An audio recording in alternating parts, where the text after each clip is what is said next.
Welcome back to the Call Slip. My name's Bryce. And my name's Haley. This podcast is about books and the books we read and kind of all about books and... Media. Yes. We haven't gotten there yet, but yes. it is the plan. Mm-hmm. But for right now, the books that we read and have read previously and... that we're reviewing. Yes. So on this week, for the Call Slip, it is a sequel to a series of books. So we previously have reviewed, it was A Court of Thorns and Roses. So we are now reviewing A Court of Mist and Fury by Sarah J. Maas. So if you haven't listened to the first one, if you haven't read the books, read the first book, listen to the first podcast, read the second book, listen, and then now you can listen to this. Yeah, we're not really gonna go into too much about the first book. No. In this Obviously, one. there's some things, and, you know, the characters are the same and whatnot, and there's more characters now, but we're not, more of just going off of the timeline of the book and from the last book to this book, but yeah. Guys, this might be a long one. We're sorry, but there's a lot to unpack in this, so just wanted to forewarn you, you're in for a long ride. We also did a little bit of talking about the plot a lot and then kind of going back and forth with questions. So we do a little bit of a mixture of what we've kind of been doing in the past. Okay, summary of the book. Oh, you said it correctly this time. Thanks. Feyre has undergone more trials than one human woman can carry in her heart. Though she's now been granted the powers and lifespan of the High Fae, she is haunted by her time under the mountain and the terrible deeds she performed to save the lives of Tamlin and his people. As her marriage to Tamlin approaches, Feyre's hollowness and nightmares consume her. She finds herself split in two different people, one who upholds her bargain with Rhysand, High Lord of the Feared Night Court, and who lives out her life in the Spring Court with Tamlin. While Feyre navigates a dark web of politics, passion, and dazzling power, a greater evil looms. She might be the key to stopping it, but only if she can harness her harrowing gifts, heal her fractured soul, and decide how she wishes to shape her future and the future of the world in turmoil. I think that summarizes the book pretty well. Yeah. Yeah, I think so. I don't have any notes. No. It did pretty well. Mm-hmm. After reading this book, love Rhysand. Love him. Yeah. I think I wrote in my notes somewhere that I hate Tamlin with a burning passion now. Obviously, there's a lot of things that go wrong in this book for Tamlin, and again, she still ends up in the Spring Court at the end, but... Did you say spoilers ahead? Yeah. What do you rate this book? I hate how much I like this book. Why? Because obviously the author's a little problematic, and we addressed that in the first one, but I think this series was probably the first series that really, I think a lot of people had this experience that got me back into reading kind of like as an adult, where like after college and everything, I kind of fell off pretty hard and I didn't read much of anything except for like fan fictions and AO3s.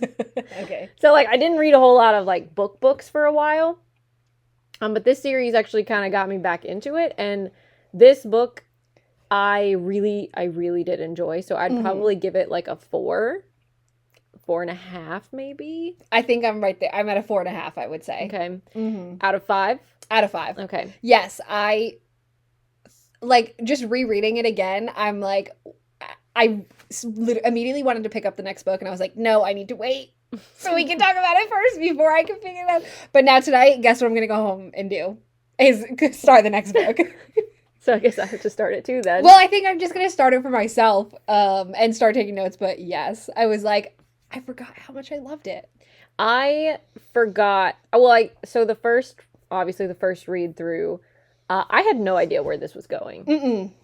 I did not. This is one of the, I mean, you can probably attest to this, is with as many books that we have read together. I'm pretty good at guessing what's about to happen. There was a lot of turns and twists in this book, and I was just like my jaw was on the floor multiple times.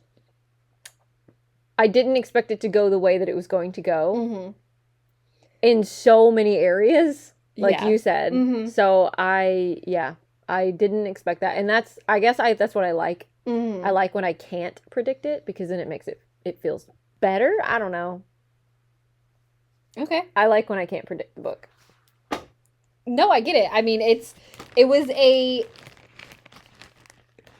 you want me to get you a napkin? No, I want to eat my cookies. There was a lot going on in this book. There's a lot of new characters that are brought into this book from the whole series that continue now on throughout this book, and there's just a lot to take in. So I'll preface this by saying the start of this book is about 3 months since the mountain has happened. Mm-hmm. So they got out of the mountain, they're in the spring court, and they're planning. Tamlin and Feyre are planning their wedding with this. Well, oh gosh, what is she? She's a priestess. She's a priestess, Ianthe. Mm-hmm. And Ianthe is kind of the first person that Feyre trusts since being, I think, just in general. Well, she mentioned that she never really had like a friendship relationship with her sisters. Yes. And she felt that this was more of like a friendship relationship that she never got to have. Yeah.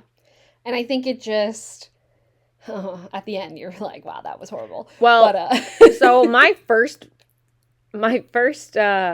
note is because you open up and you realize like Feyre's having a lot of issues with sleeping, nightmares, and waking up, and then she's vomiting from these nightmares. And my first note just says, fairies have toilets.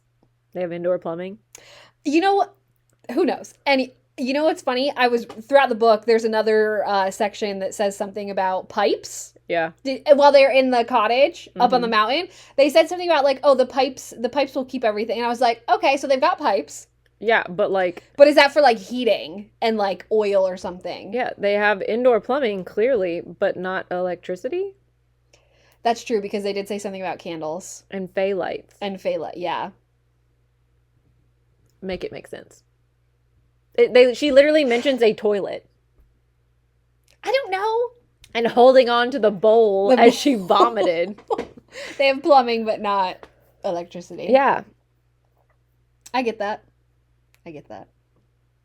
I don't know. Don't ask me. I didn't write the book. You're going to have to...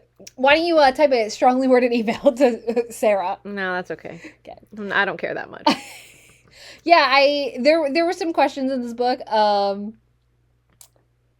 then we get to the wedding, right? So it's the day of the wedding now, and at one point Feyre had asked like anything but red for the flowers because she's still having issues with seeing the color red after everything that happened in the mountain. Yes, and killing those innocent people. And she walks out to go down the aisle, and she sees all of these red flowers and red petals. And I was like, "What are you doing?" I would have turned around. I would have been really upset. I would have turned around. I think that would have been my first inkling that this person may not be looking out for me, like... because Tamlin is, like, he's apparently so, like, in love with her and he doesn't know anything else. And that I'm like, but you're not even really helping plan. It's more Ianthe. Well, that, and every time he leaves, he won't take her with him. No, she's, like, trapped. Yeah, and she's, like, asking him to please take me with you. I want to get out of this house. And he's just like, no, just stay here. You're going to be safe here. Like, we're not going to teach you anything. You're not going to train. You're not going to know anything and all of this. Spoiler, she couldn't make it down the aisle. Well, no. Because she starts begging someone to help her. And our favorite High Lord, Mr. Rhysand, he's like, he appears. So if you'll remember from the first book, Rhys and Feyre made a bargain, and Rhys helped her under the mountain, and they made a bargain for every month, 1 week out of the month, she has to go live in the Court of Nightmares, or she has to live with Rhys. No, she has to come to the night. The night court? Yeah, because it's called the spring court? Yeah, the night court. She has to go to the night court 1 week out of the month. each month. That is what their bargain for pretty much the rest of her life is what. Yes. The night court. That's it. So. That's so funny what you wrote next. The night court. What? Gorgeous place? I wrote, night court seems amazing. Large bathtub pool. Gorgeous place? Ooh. So Reese rescues her, and they end up at what we now know is the house on the mountain. Is where they end up staying. I forgot what the name is. The House of... It's not the House of Wind. It is the House of Wind. No. No, that's the lower house. No, that's the one in Valaris. There's the house, like the cabin or like cozy home in Valaris, and then there's the House of Wind in Valaris, which is the one with 10,000 steps. That's it. Isn't that where they were staying? No. No? No. She's above... Oh, because she would have seen that. She's above the Court of Nightmares in this home. Anyway, yes. So they end up getting there. Mm-hmm. She throws her shoe at him. That was funny. But he ducked, didn't he? No, it hit him. Oh, it did hit him. I guess she wasn't prepared for it. No, but that just also exemplifies why she should have been training, because she's obviously got all of these powers from being brought back to life. From all seven of the... Yeah, right, seven the of High Lords. High Lords, yeah. And so now she's got all of this power, and she's not doing anything with it. When it explicitly says in the book at some point that if you don't, like, train those powers, they could kill you, right? Yeah, because Reese said, oh, I have so much power flowing through me that I have to let it out. Mm-hmm. So that's why, so that's why he, like, pretty much always is, like, not on edge, but is always exuding power, because he, like, needs to get it out of him and out of his system. Mm-hmm. So I have written down that Reese can see everything at night that she sees. From their bargain, the eye on her hand. Oh, yeah. He wakes up every night, she wakes up Mm-hmm. and throws up and whatnot. And he's like, I don't want to do this. Like, yeah, he's like, I'm tired of you. yeah. I'm tired of seeing you throw up every night. So you need to learn how to shield. mm-hmm. And he's like, oh, and by the way, you're also going to learn how to read. Mm-hmm. And she's like, what do you mean by like shield and whatnot? And he kind of shows her that you need to like mentally shield your memories and everything, and your thoughts. And he wants to learn how to read, and I'm assuming write eventually down the road. Well, she is illiterate. Yeah. I wrote, build a wall in her mind so no one can read her thoughts. Mm-hmm. So he has her for the entire first week. All he does is have her write things down, read and write things down, and then mentally prepare for the wall in her mind. Mm-hmm. But he chooses what she's writing. Yeah, it's reading. Like, isn't it like, Reese is the most amazing High Lord ever? Yeah, it's just giving him accolades. Yeah. I mean, it's funny. She's not wrong, though. So a week passes by very quickly. Mm-hmm. And he kind of left her alone. Yeah, for the week. Like, I'm sure, he was... I think most of the time that she was there, yeah, he left her alone. Yeah. But she did learn about Morrigan in the first time she came. I don't believe she met her yet then, the first time, did she? No, I think she did towards the end. Maybe the last day or so. No, she heard her, I think, the first day, and then...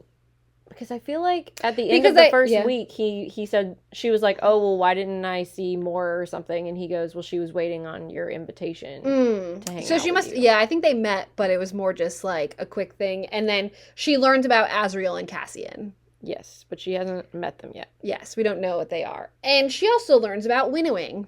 I don't think she knows what it is yet. Okay. But she asks, I wrote it down with a question mark. So she heard about it and goes from there. And then, that's how they get back to the spring court with Tamlin. But that's also how he got from the spring court to there. Yes. I don't think she really thought of it at first then. It's like teleporting. Yes. Yeah. But so she immediately gets back, she gets back, and Tamlin immediately is like, tell me everything you learned. And I'm like, sir, calm down. Like, give her a break. Like, oh, well... Reese also took her into one of the rooms in the house that had a map of Prithian, but the night court on the map was, like, blank, as if there was nothing in it.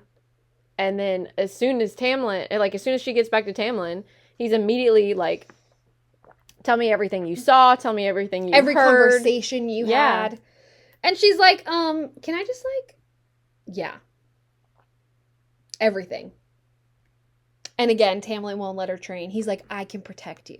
And where Rhys is the opposite. He's like, no, you need to train. You need to learn these skills. And I just think it's really rude that the very first thing that Tamlin does is like, oh, are you okay? Are you in one piece? Oh, great. Tell me everything about this other person's court. Like, tell me everything. Be a spy. When Rhys was like, oh, I want to know if Tamlin will work together with me. And he was just like, no, you can be a spy. Like, I want to know everything that's going on over there. Yeah. Because if you're going to go over there. And honestly, he didn't even seem that upset when she had to leave with him. Like, when she had to leave with Rhys at the wedding. No. Because obviously, like, it's your wedding. Wouldn't you be like, no, you can come pick her up a different day or whatnot? Or literally later. Like, an hour later. No. Like, let me get married first. No, he literally was just like, okay, see you later. Yeah, he was just at the altar still. And I'm just like, what is going on here? Useless. And then the tithe came in the book. And I think this is really important because this comes back later in that she gave one of the water wraiths a piece of jewelry to pay their taxes, the tithe. Because they didn't have any more fish. They didn't have any more fish. They didn't have literally anything. And that water wraith is like, okay, like, I will never forget this. Like, I owe you, essentially, a debt. Which is very important and comes in later because it essentially saves her and Mor's life later on. Amren. Oh, it was Amren, who we have not yet met in this book. That's right. Oh yeah, Mor was. Yeah, I think it was very interesting. And in that next time that she's there, she also was able to slide into Lucian's mind that month. Yeah, on accident. And technically, it's not the first time she slid into somebody else's mind, but it was the first time with her knowing that she slid into somebody else's mind. Oh, when did she do it the other time? In the end of the first book, when she slid into Rhys's mind. Well, they think that was because of the bargain. Yes, the bargain that they have. So that's why they think she could go in there. I do have something that says she put up a shield around her. When Tamlin exploded the room.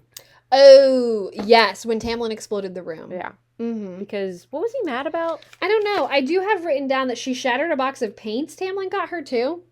No, that was in that situation where he like threw a fit. Okay, maybe I think she was asking to go with him or something. Or maybe she was asking to train or something, and so she lost put up his temper, and he was throwing a fit, and then and literally everything around her was perfectly clean, and it was like all around the rest of the room was all around her. Man child. This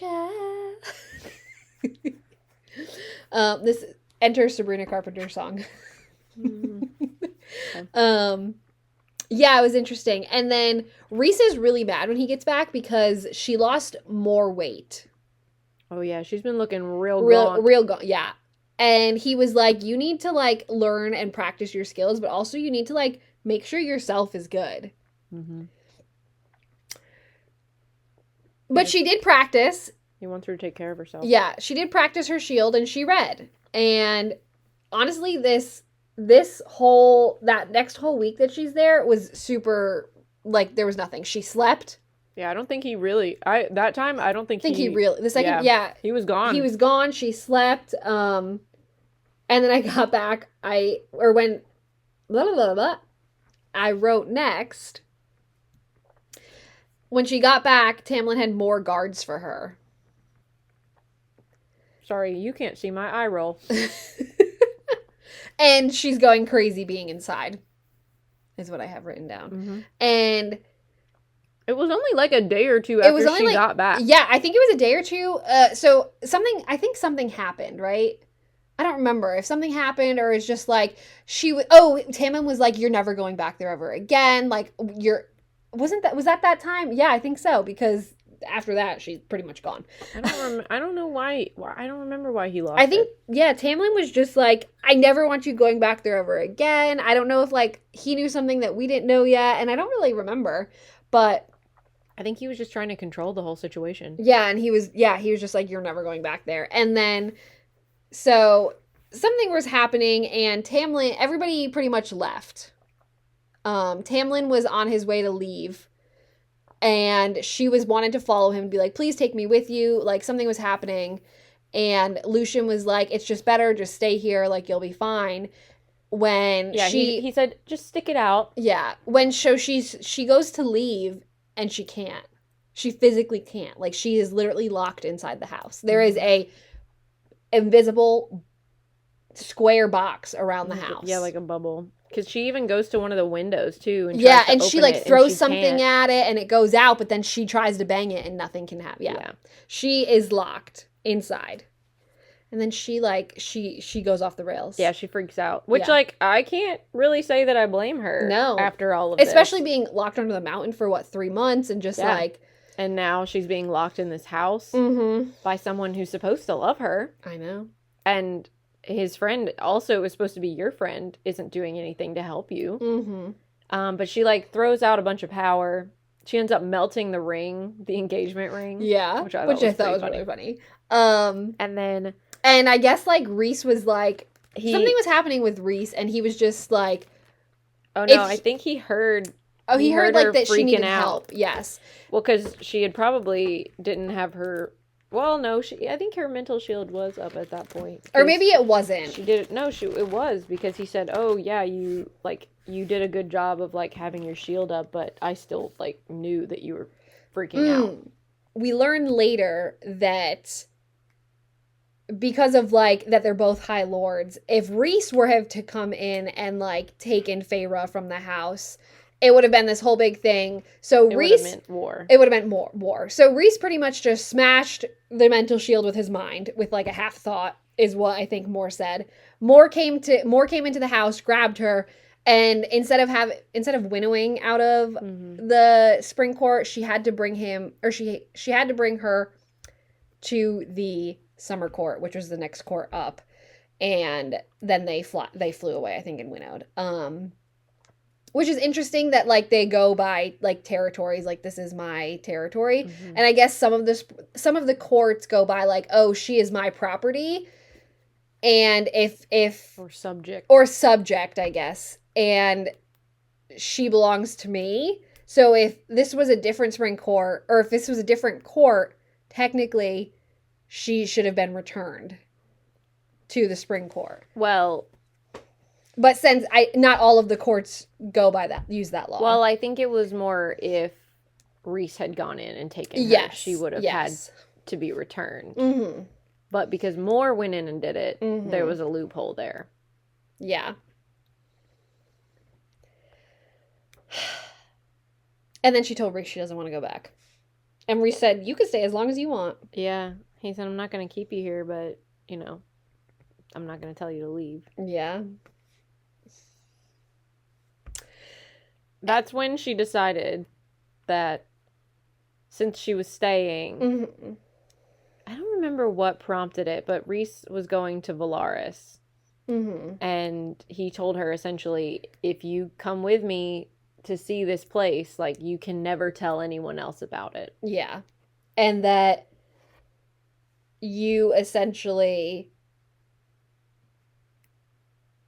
you have to be able to, like, shield your thoughts mentally from this, like, so no one else can get in and no one knows. Because it's been hidden for, like, centuries. 500 years, I think? Longer than that? Probably I think it was longer. I think it was longer than that. Probably. Yeah. But... I wrote 5,000 years. Oh, wow. That's a long time. Yeah. So they get to Valaris because she agrees. She's like, okay, fine, I won't tell anybody. So they get to Valaris, and I just wrote, she went through Reese's shield to see herself from his mind the first time they were in Valaris. And she realized, like, how bad she looked. Yes. And she was so skinny and... yeah, like the dark circles under her eyes. And Reese is just kind of like, how'd you do that?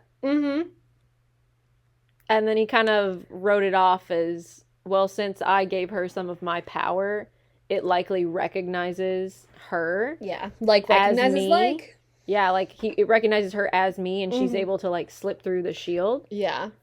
Okay, so I have a question before we continue. Because there are, now that I realize, 3 parts to this book. So this is the end of the first part.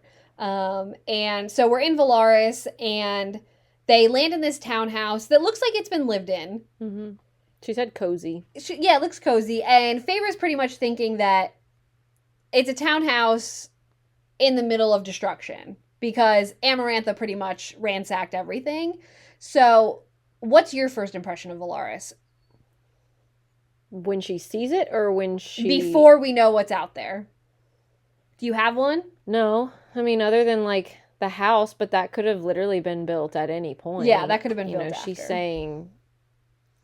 I mean, from her experience in the Spring Court, she's literally just saying, like, oh, all of these cities were destroyed, so, it's likely also going to be destroyed. Yeah, and she's like, why are we coming to this city that has this house in it? Okay.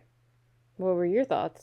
No, I just think the same, and then it kind of immediately went into just like, oh, Feyre also thinks the city's in ruins, which it ends up not being. Which, for me, though, at the same time, I was like, okay, well, if he's taking you here and telling you can't tell anybody about it because it's been shielded for this long, do you think it's going to be in ruins? Yeah. That's a good idea. Or that's a good thought. They're in the townhouse that Rhys has. Rhys has actually 2 houses in the city of Valaris. It's the townhouse and then the House of Wind. Mm-hmm. So they're in the townhouse, and I actually thought this was really funny because he was like, there's 2 things you need to know. One is that no one but Mor and Rhys, since Mor is Rhys's cousin, can winnow into this house directly, except those 2. And 2, he says, the 2 at the door, if you want to meet them now, I would, like, if you want to meet them right now, it's not the greatest idea because they're going to bombard you. Which was Cassian and Azriel. Yes, because they're standing outside being like, let us in. Why is the door locked? We want breakfast. We were told this is here. So you hear these 2 males, and eventually another female voice comes in as well, and you learn that it's Rhys's inner circle. Mm-hmm. And I have written down, the High Lord is very powerful and devoted to his people. 5,000 years the walls had not been breached. So that's 5,000 years of this whole city. Not, first of all, it could have been built longer than that. It's been 5,000 years since anybody's gotten inside of it that hasn't been supposed to. Mm-hmm. Crazy to think that, like, his power. Well, it's not just his, because he's only been alive for so long. Yes, like his family's power has been shielding this city for that long. Yeah. Mm-hmm. Like, that just really puts in perspective how powerful he is. Yeah. Mm-hmm. What's your next point? Nothing. That's it. No. What's your next point? Oh, the House of Wind is atop the highest mountain. I didn't write as many notes down, obviously. Mm-hmm. But the next one I have, at some point, I think she's describing her sisters. Okay. To Rhys. Or somebody. Let me see. She's describing her sisters to someone. And I only wrote what she said about Elaine, because she said Elaine was as beautiful as a summer dawn. Oh, okay. I don't know when that is. Well, it's between going to Valaris for the first time and Feyre sending a note to Tamlin saying she's not coming back. Oh, I don't have that written down. But I don't have that written down. I don't know. But, yeah, okay. I feel like a lot of the things that are said in the book are not coincidental. Yeah. So, and I feel like when she's describing someone that's two courts that she mentioned there. Summer and Dawn Court. And I just found the wording was interesting of, like, saying, oh, Elaine is as beautiful as a summer dawn. And she is mentioned as, like, the most beautiful of the 3 sisters. She is. But I just find that that's interesting. A lot of times I don't think that the wording is coincidental. I think there's typically a reason why they use certain words. So I wrote that down. Okay. I learned that so she has dinner that night. Feyre has dinner that night with Rhys and his inner circle, which you learn are Morrigan, which is his cousin. Third in command. And third in command. Cassian, which is, oh gosh. He's General? Yeah, war general. Yeah. Asriel, which is his spy master, and Amryn, who is his second in command. Mm-hmm. So we learn all of these people, and she has dinner with them, and they're chatting, and we learn that, this is really funny, I wrote, Amryn is older than the city itself. So Amryn is something other, is how she was described. Yes. She is something other in, like, a fairy body. Yes. She was essentially, I don't know if she was trapped. We really don't know. She was, yeah. I thought it was really funny that I want to say it may be when I think it's when she first meets Amryn, when Feyre first meets Amryn. There's like a line in there where she's just like, and I decided right then that I didn't want to know what Amryn was. And I was like, ooh, that's probably for the best. Yeah. And it was actually really funny because Amryn said that there's another one of me,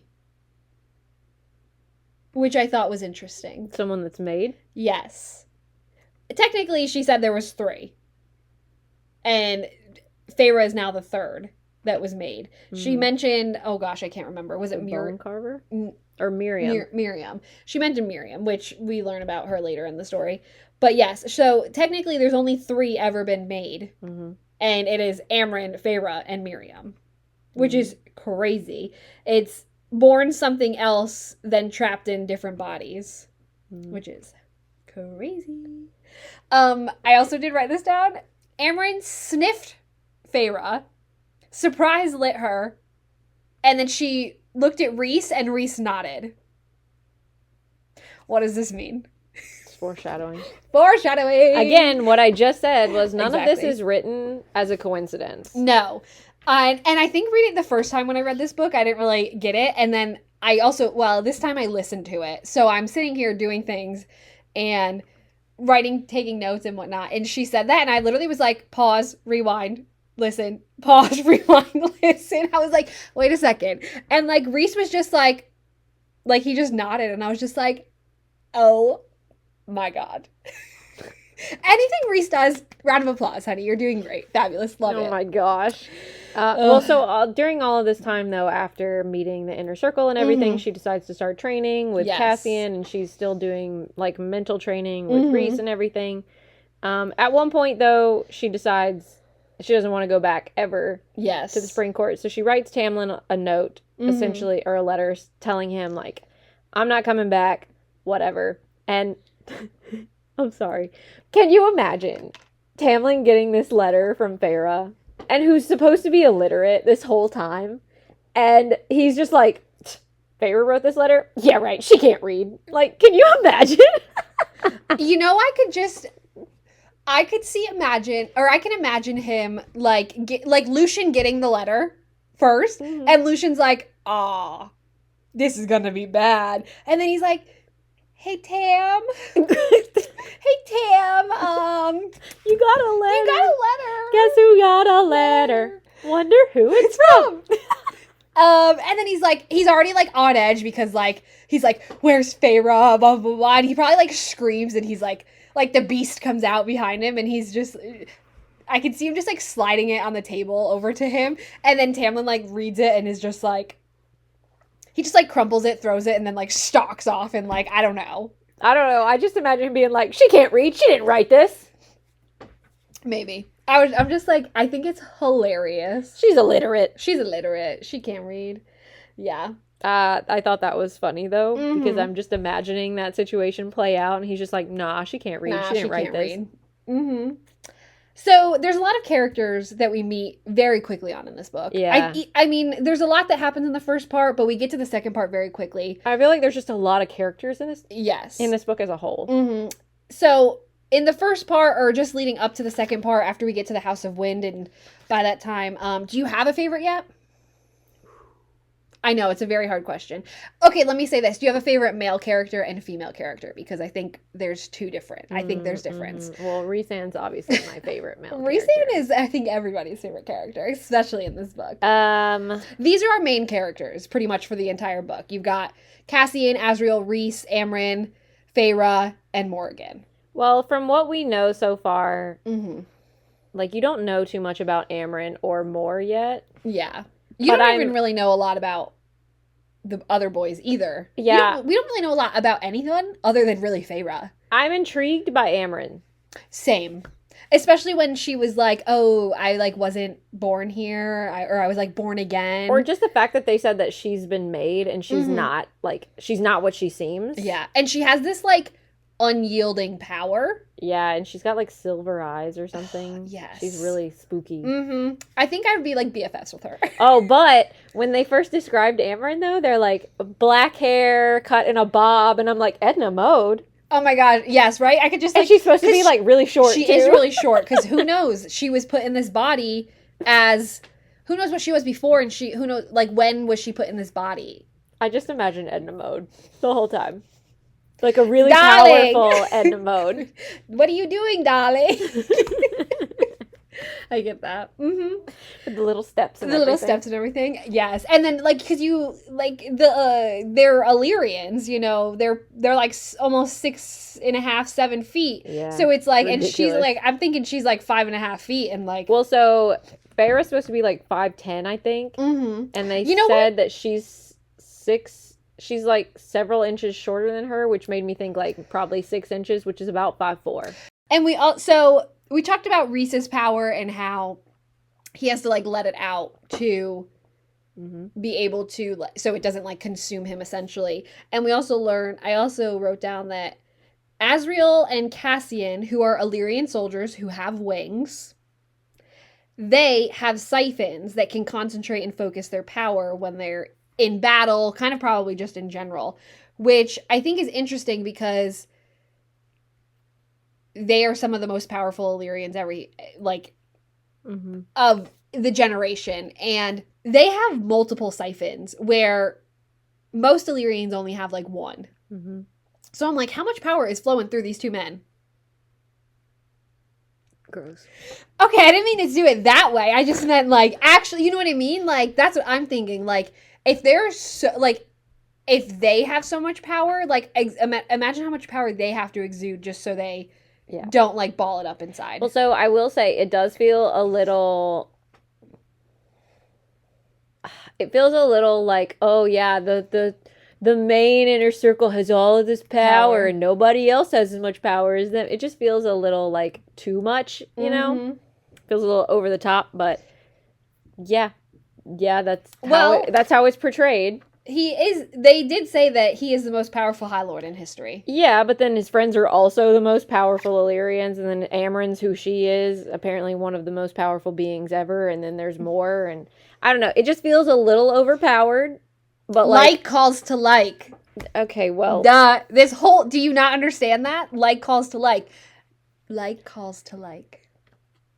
Is what the cauldron said. What the book said. I understand what that means. So yes. It makes sense. No, I'm just saying, for the point of the story, it just feels like they got all the good stuff, you know? Yeah.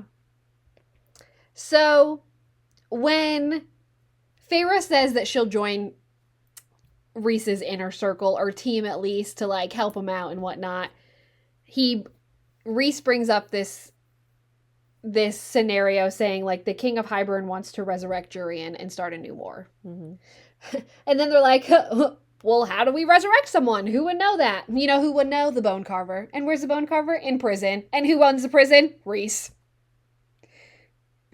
Yeah. I just answered all my questions. You did. First of all, hilarious. She couldn't even go into the prison the first day because it's, guess what? Under a mountain. How is that hilarious? I mean, it isn't. It's just... You think drama is funny? I do actually, yeah, because I have so much of it. Yes, I do. She couldn't go in there. But then, guess what? Amren brought her a necklace and was like, wear this and you'll be able to get out, honey. Yeah, it was just a necklace. It wasn't anything special. Well, she said that was how she got out. Yeah, but it wasn't anything special. No, but you did find out that Reese ended up giving that necklace to Amryn like 200 years ago. And she's just like, he's just like, yeah, what? she was like, why did Reese keep looking at it? And she's like, oh, because he gave it to me. He's probably thinking, why do you have it? Why do you have it? Yeah. But the bone carver is this shapeshifter being thing, and he portrays himself as a different thing to pretty much everybody. I thought that was pretty cool. Yeah. I thought that was a neat aspect of the whole of his character. Yes. And so to Feyre, he was a small, dark-haired 8-year-old boy, is what she describes it as. And then Reese saw Jurian. Which is crazy. And he was like... Especially considering that they literally went to the bone carver to ask about Jurian. Ask about Jurian, yeah. But the bone carver also had some interesting questions for Feyre, saying, like, where did you go when you died? Yeah, he wanted to know a lot about death. Mm-hmm. And, yeah. And they asked if, like, somebody could be resurrected and whatnot. And then the bone carver told him all about the cauldron hidden at the bottom of a lake. And then it, like, vanished. And then the feet were cut off. And each of the feet were hidden in a different temple.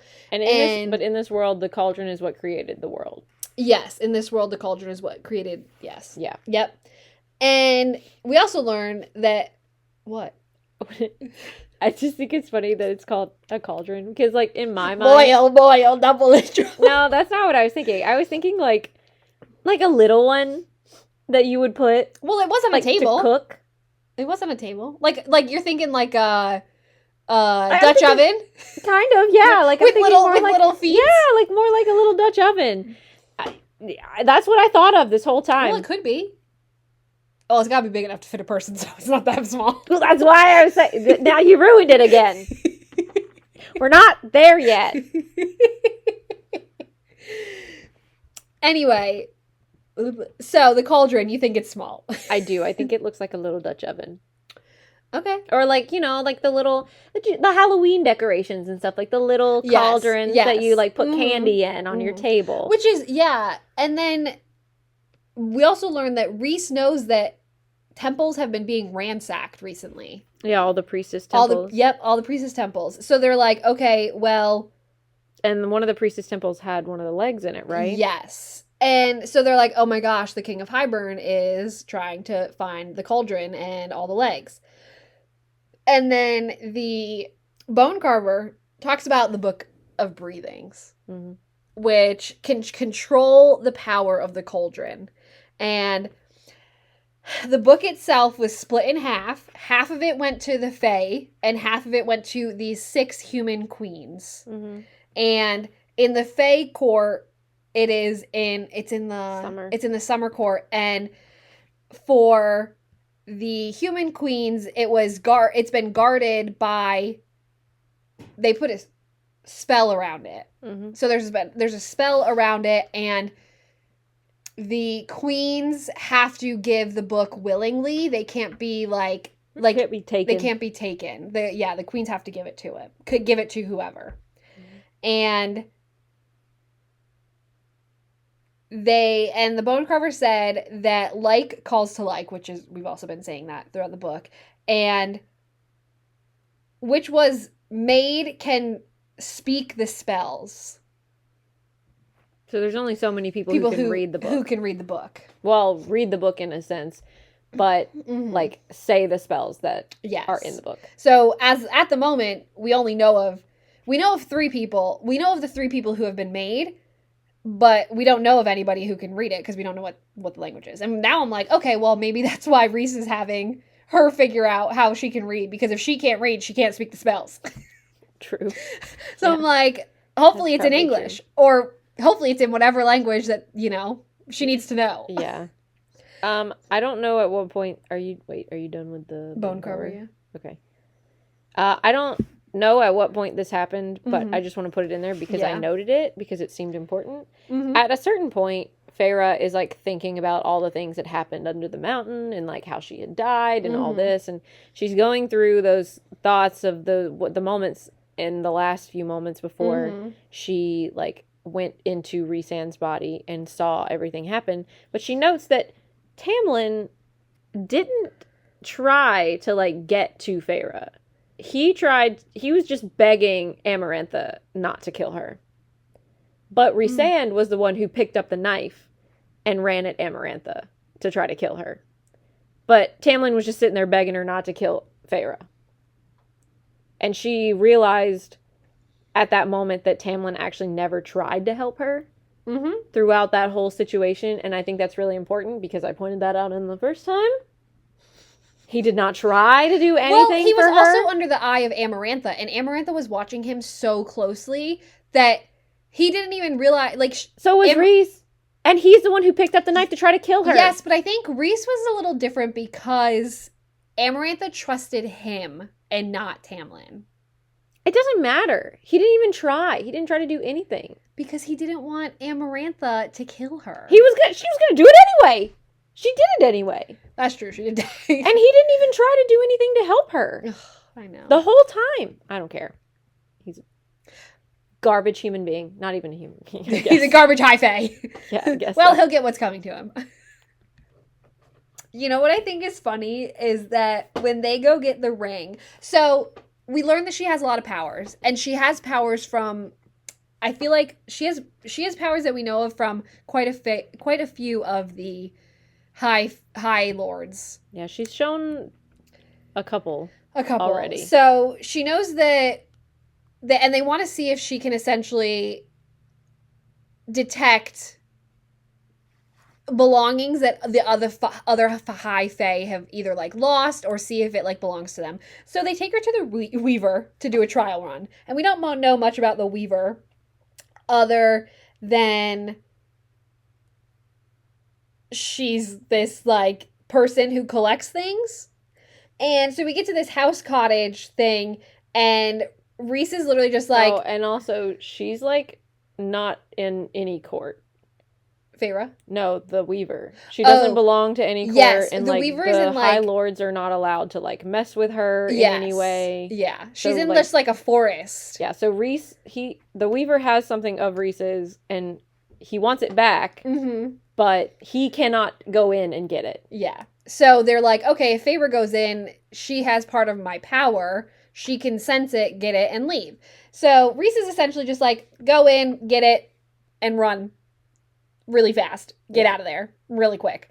So she goes in, and she gets it, but she's just like...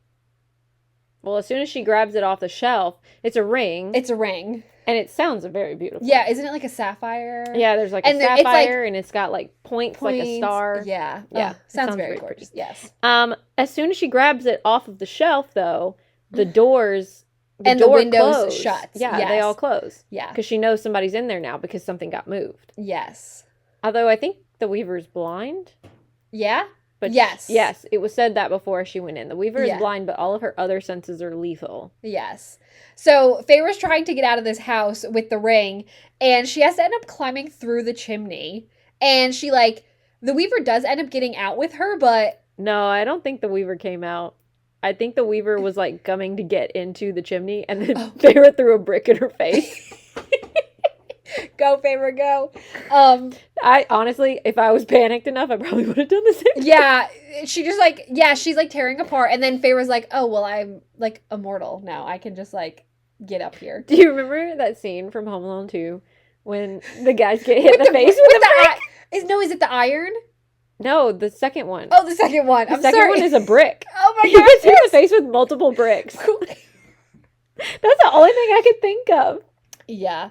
I was just like, this is hilarious. And she's like running, and then Rhys was like just sitting on a tree or something. Yeah, just somewhere. hanging out. He's like, oh, and she was like, oh, you got it. And I'm like, what are we doing? He's like, okay, thanks. Right? Let's go. Yeah. And they get back to wherever his friends are, and they're like, why do you look like that? Oh yeah, because she's got like she's greasy. She smells like human. Oh, yeah, because the Weaver's definitely eaten people that Yeah, come the into her Weaver's like cottage. house is made out of human. Yeah, she she smells definitely... like sweat and grease and everything, and she's like, she looks deranged probably. Yeah. And yeah, it was really, yeah, that was actually kind of funny. They're like, what happened to you? And in this time,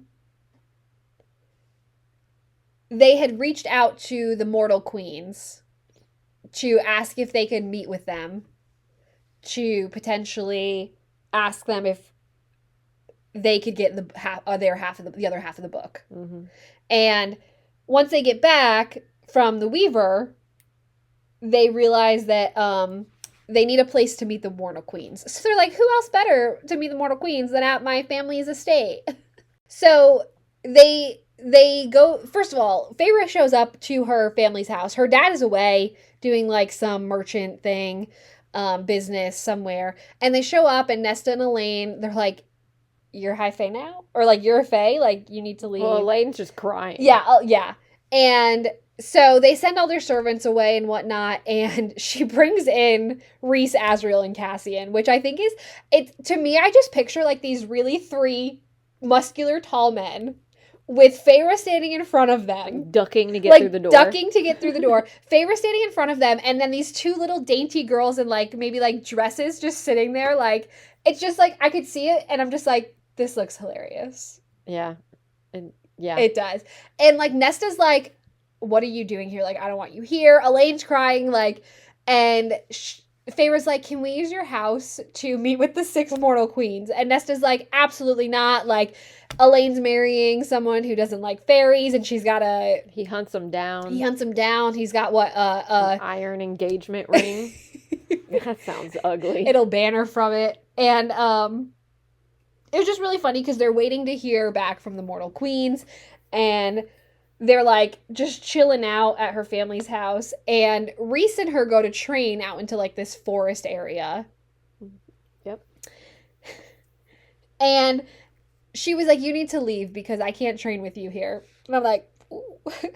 And all of a sudden the freaking adder appears out in like the human world, not the fae. And I'm just like, what is going on? Yep. I think that's crazy. So the adder was one of the people who got away from under the mountain. He's a creature. He's a creature. I'm calling it a he. I don't know if it's a he or she. I think it was listed as he, but it was... It's a creature. Also, yeah, it was like a creature. It wasn't like a person.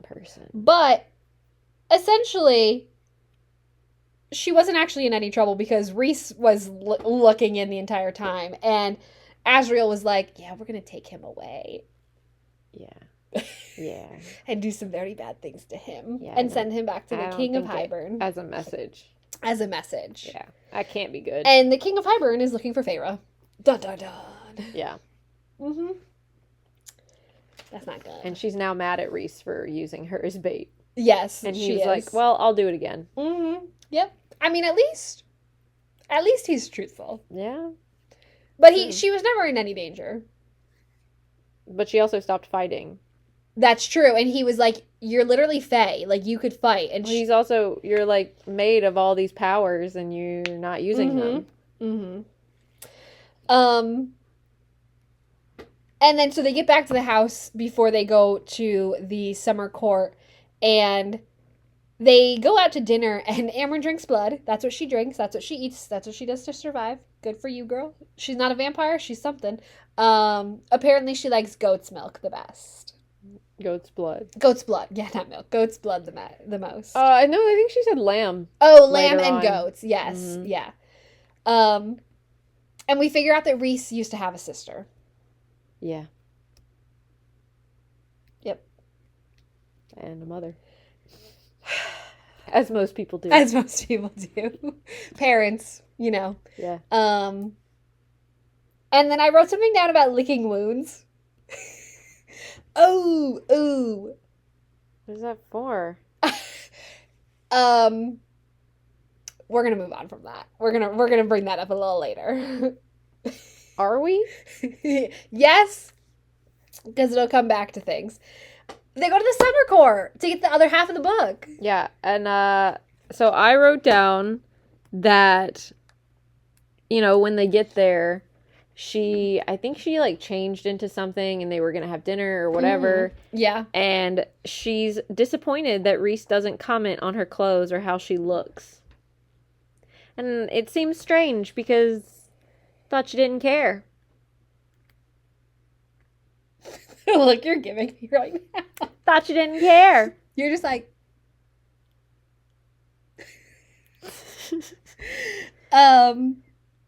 you want to know what got under his skin? Is that she smiled at Tarquin.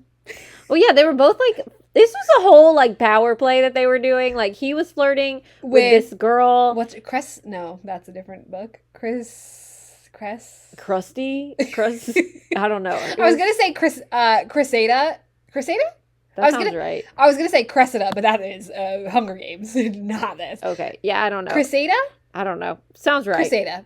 Sure. He was flirting with her, and she was flirting with Tarquin the whole time. Yeah. And, I mean, they were literally watching each other do it, both equally getting jealous of one another. I know, and I'm like, what are you guys doing? Yeah. You guys are idiots. But they do find the half of the book. It's in this, like, rotting of seaweed and moss. It's like a little temple or something that's falling apart. That gets covered by high tide. Yeah. So they're in there, her and Amren are in there, and they're trying to get this book out, and we learned that Amren is very strong now, and like, at this point, like, she's, like, able to... Yeah, I think up at this point, you're just being told, and now you're finally seeing it. You're finally seeing it. She's able to, like, open these doors that are being crushed with water, and they open up the door at the bottom of the thing, and they immediately feel the half of the book's power. And they can, like, feel it pulsing through them. And all of a sudden it says, I wrote immountable, and I don't know what that says. The book's power is insurmountable, and it talks to people. Yeah, I don't like it talking. Yeah, the book can, like, I don't know. My thought is, unnerving. Does the book talk to everybody, or does it talk to people inside their mind? And and other people don't know that it's talking to them. I think it's talking to them in their mind. I don't think everybody hears it. That's what I'm thinking. But I think Reese can hear it. Okay. Well, Feyre obviously can. I think Feyre and Amren can hear it, and likely whoever else was made. But I feel like there was a comment at one point of Reese saying he didn't like it either. Okay. Oh, yeah. But the book realized that she wasn't the High Lord and started to trap them in the room. Well, so that's how she got through the wards of the temple, was by, like, using tricking the powers it to make it think that she was Tarquin. Yes. Like she did with Reese's shield. Yes, because throughout the entire... When she was getting a tour, Tarquin used his own hand, which was power, on, like, the side of the door to be like, hey, this is me, let me in. Mm-hmm. Yeah. But water was pouring them in all around, and they were essentially about to die. They were going to drown. When 3 of the water wraiths came in and saved them. Yep. And I think Amren was literally like, Reese, where were you? Like, we almost died. Well, they ended up, so the water wraiths brought them to the beach, and then they kind of hid in, like, a cave or something. Yes, yeah. And then Reese finally shows up, and they're, like, laying in the sand. And they're, like, dying. Yeah. And they're coughing up water, and Reese was like, what happened? Yeah. Hey, apparently they set off all of the alarms. Mm-hmm. Well, because Reese also started killing people. No, he didn't. He was just knocking them out. Oh, right. He was knocking the people out. And he was like, I should have just, like, went into their mind to be like, oh, everything's fine. It was just a false alarm or whatnot. Yeah, but he panicked. Because men.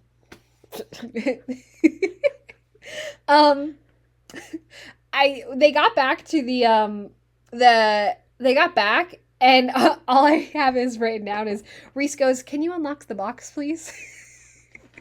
That the book was in. I don't remember that part. Yeah, I have it written down. He's like, can you unlock the box, please? And I'm just like, this is so weird. Like, okay. Yeah. Yeah, and the book starts talking, and I don't know if it's to Feyre or whatnot, but it says the book says like calls to like, unmade and made, made and unmade. That's the cycle. Which is interesting that he said, or that the book said, unmade and made, made and unmade. So if it can make something, can it unmake something? I would assume. If it made the world. Yeah.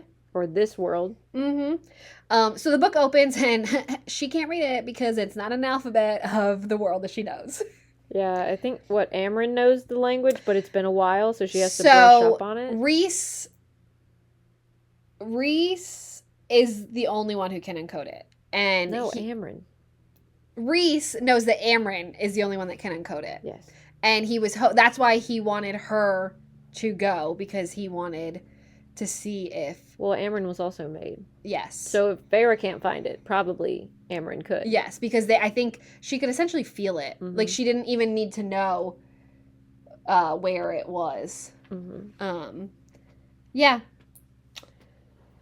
And Reese also said something interesting. It says, the book may contain a spell to set Amryn free and be able to send her home. Yeah. So he wants Amryn to be able to decode it. If it was from her world. Yeah. And he wants her to have it as long as she needs it to figure out what she can do with it. Yeah. What do you have next? He was having a nightmare. Oh, I skipped right over that part. Okay, you go ahead. So, they're essentially now waiting for the human queens to return to their message. And they're like, hey, we can meet at Vanessa's parents' house. And one night, Reese was having a nightmare. And Feyre, like, goes out to see what all the noise was, and she sees, she like... She said the house was, like, shaking. Yeah, but she sees, like, blackness moving by her door. Or the night, I guess, moving by her door. So she follows it into Reese's bedroom, and he was having a nightmare, and he said his bed is so big it can accommodate his wings, which I would assume, obviously, because... Yeah, he can hide them, while the others can't. Yes. And then I wrote, he sleeps naked. That's a guy for you. So, yes, that's a guy for you. But I think it was just interesting because he didn't, like, he woke up eventually from this nightmare. Yeah, she tried to slap him and he didn't do anything. No, and he's, like, holding her throat. Yeah, well, not choking it. He flipped over. He flipped him over, and he's, like, on top of her, and I think it was just interesting because after he'd awakened, he literally just sat there and, like, with his head over and, like, his wings fallen, and she called him a dark fallen prince. Yeah, because she said she wanted to paint him. Mm-hmm. And that's the first time she's wanted to paint it in a while, after, being, like, trapped and whatnot. But she did see that he had tattoos on his knees with mountains and stars. Mm-hmm. Yep.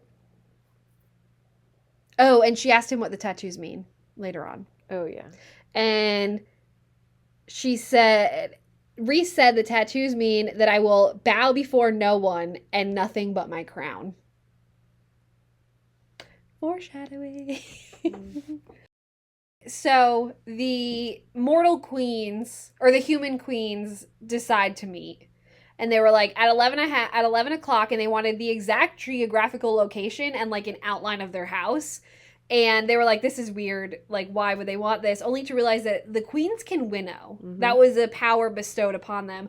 Also, if these are queens that, like, how old are these queens? These queens have to be fae.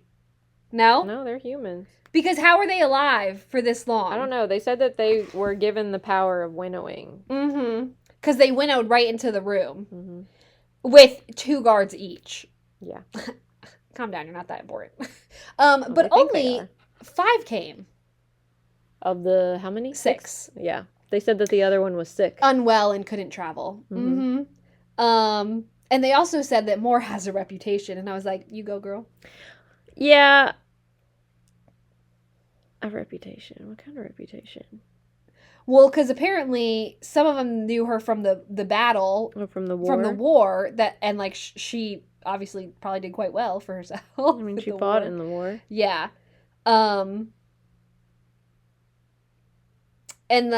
So Reese asked the queens if they would join sides and join together into this war because the war is coming, and help them out with help them out with the book and be like, hey, can you bring us the book?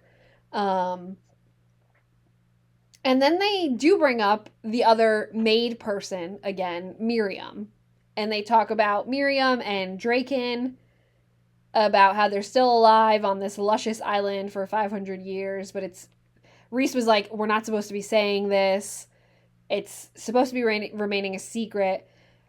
So the queens ask if Rhys can prove he is a man of peace so they can give him the book.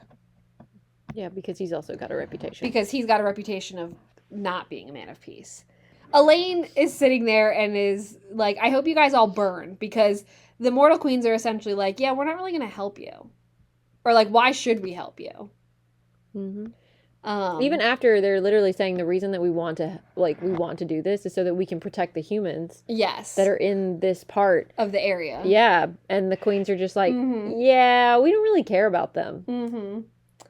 We do learn, I guess Feyre then asks about, so the queens leave, they winnow out, but they do talk about 500 years ago in the war about Miriam and Draken and how now they're married, which, I mean, that's all we really learn about them. And that Miriam was... She was half human. Fae, half human. And she was born in an area where if you're any part of human, you're considered a slave. At that time. Yeah. Yeah. But Rhys wants to show the queens Valaris. Yeah. And everybody thinks it's a bad idea. I thought it was a bad idea. Yeah. Ooh. And to show them Valaris, they need to get the Veritas, which is an orb whose Mor's father owns, or it's in his family. So they have to go to the Court of Nightmares under the mountain. But Rhys doesn't want Feyre to go because he doesn't want her to see how he acts when he treats people. I mean, it's just another part that he plays. Yeah. And we also learn about Morgan's past more, and how she essentially was supposed to be married off at a young age to the Autumn Court's son, Eris, but she didn't want to, and she ends up training with the Illyrian warriors. Oh, no. No. Oh. She goes to the Illyrian warrior camp. To visit Rhys.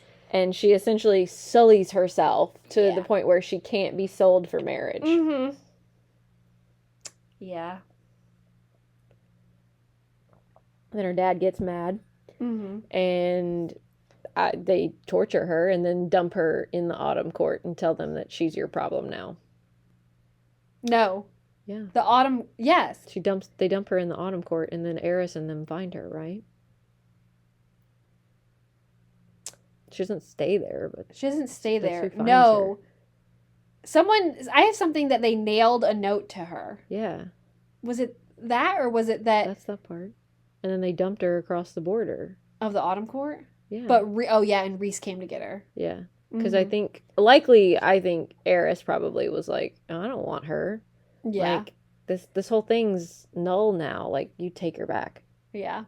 So he called her cousin. That's horrible. Yeah.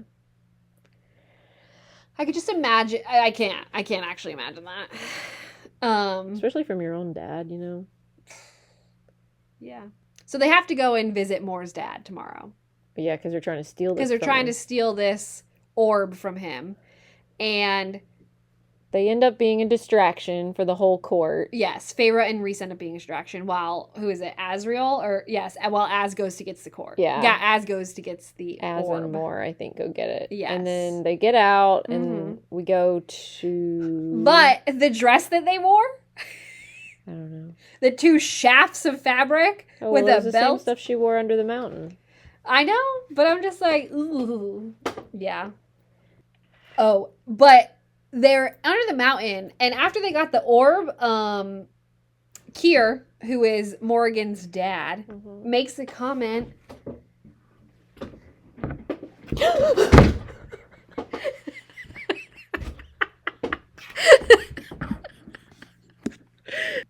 Sorry about that. Haley almost fell out of her chair.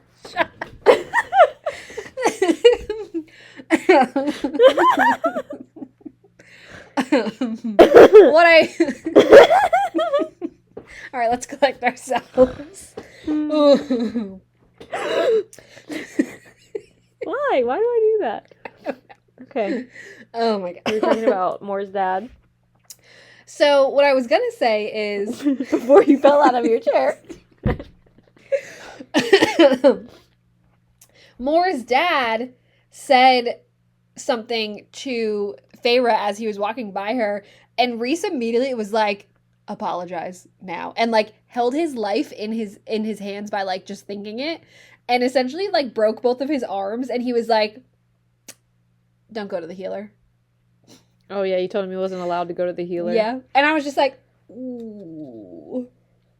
Well, then later on you find out that Moore actually visited him. And hurt him more. A day or so later, and she broke some more bones. And I'm just like, you go. But then she also said, if I wanted to kill my parent, like kill my... At any point, he would be fine with it. And I was just like, oh. I mean, I would also too. Like, Moore also made the joke that maybe she would give that privilege to Cassian or Azriel as a solstice gift. Which I think would be a great gift. They would love it. Yeah, probably. And so when they were leaving the Court of Nightmares, Rhys and Feyre went to this lake. Mm-hmm. And he says, the things I love tend to get taken from me. Mm-hmm. Which is that so when cute. she starts like talking about her sisters and stuff? I think so. Yes, and she had thrown like the secrets back in his face, and then he was really mad. Oh yeah. Or he wasn't mad, he was just like, he felt like she struck a nerve. Yes. She was saying things that were true. Yes. And that he already thought. Mm-hmm. Yeah. But I think what is important that we need to talk about is that Tamlin killed Rhys's father. Oh yeah. And Rhys and his father, well, first of all, we learn about the story of how Tamlin and Rhys met at Starfall, when they are not mad anymore. And Tamlin and some of his warriors killed... Wait, when is Starfall? Right after the secrets. I have Starfall. I'm already skipping to Starfall. Oh, okay. We're at Starfall now? We're at Starfall. That's the next morning. Because they're at the Illyrian camp now. Oh. Nothing really... Does anything... The only thing we learn... Do we need to talk about Starfall? It's a good part of the book. I don't know. I mean, we don't have to talk about it, but it was a good part. Oh, no, we do need to talk about Starfall because we learned that someone is tracking Rhys's powers. Oh, yeah. At Starfall. Yeah. That's how they think the Adder found them. That's how they think the Adder found them, yes. Because, so Rhys is now being very careful with his powers because they're thinking that's how the Adder found them and that he needs to just be careful. Mm-hmm. Yeah, I think there's like a trace on his magic or something. Yes. So they end up going to this Illyrian war camp, and it's freezing. She learns about the blood rite, and she learns about the story of how Tamlin and Rhys met, and how Tamlin killed Rhys's mom and sister, and then in rebuttal, Rhys and his dad killed Tamlin's brothers and father and mom, and then Tamlin killed Rhys's father. So it just went back and forth. Well, so that before Rhys and his dad went in, though, they had decided not to kill Tamlin's mother. And then Rhys's dad did it anyway. Yes. So I think that's also probably why he was like, actually, Tamlin. So then Tamlin found out about it and just killed Rhys's dad. Yeah. It was all in the same, like, night. Like, they were still at the spring court when Tamlin killed. Yeah, and they both kind of, like, because I think they said they both realized at the same point that they are now the high fae of their court. They just got transferred to be the high lord. They could, like, feel the power being transferred or something like that, which was interesting. Yeah. And they kept going out at the Illyrian camp to be able to test Feyre's powers. And in the middle of nowhere, Lucian finds them. Yeah. And he says that they've been hunting her for over 2 months. And I go, you're hunting her? You mean you should be trying to look for her? And Lucian is That's like, a good point. that's right. I'm like, if you're trying to find her for your high lord, why are you saying you're hunting her? I still wish she had been like, what about the note I sent you? So that he could have been like, girl, you can't read. What do you mean? But since Lucian can winnow, not very far, she was like, if he touches me, Rhys will never be able to find me. Yeah, because he'll just keep jumping. He'll just keep jumping. So she was like, I have to, and she's like right by this lake. So she was like, I'm just gonna like jump into this lake, or this river. I don't remember that. I don't remember the river. But she ends up winnowing across. Mm. So and Lucian almost falls into the river.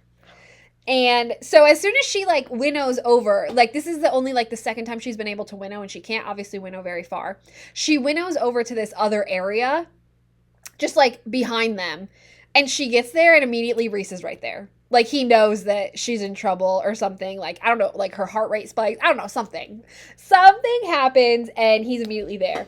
And Tamlin says if he sends anyone else into these lands, Tamlin. Oh, no, they tell Tamlin. Mm. They say to tell this to Tamlin. If he sends anyone else into these lands, she'll show him what darkness really taught her. Well, yeah, because at that point, she shapeshifted and had wings. Yes, and that was the first time she had wings behind her, and Rhys touched it. Rhys touched part of the wings, and earlier Rhys said that wings are essentially like some of the most sensitive parts on an Illyrian's body. Like they're so membranous, and it's essentially like blowing into someone's ear. It like gives you chills. I don't remember him touching it. Yeah, I do, and like she like shuddered. Yep. Oh, and talons, wings and talons. Well, yeah, because they have talons. And he said she looked good with wings. Well. And well, so that's when he's like, Lucian's like, what have they done? Blah, blah, blah. And she's like, well, when you spend enough time in the darkness, the darkness starts telling you things, or however she put it. I feel like that I butchered that one. That's but okay. So they get to this inn that Rhys. Oh yeah. They get to this inn that Rhys said there is one bed trope. Oh, one bed. And essentially this inn is more for like not sleeping. I'll say that. You don't think so? No, because it was like there's like 4 things in there. It's like for the ladies in the area and the men who are passing through is essentially what I got from it. Okay.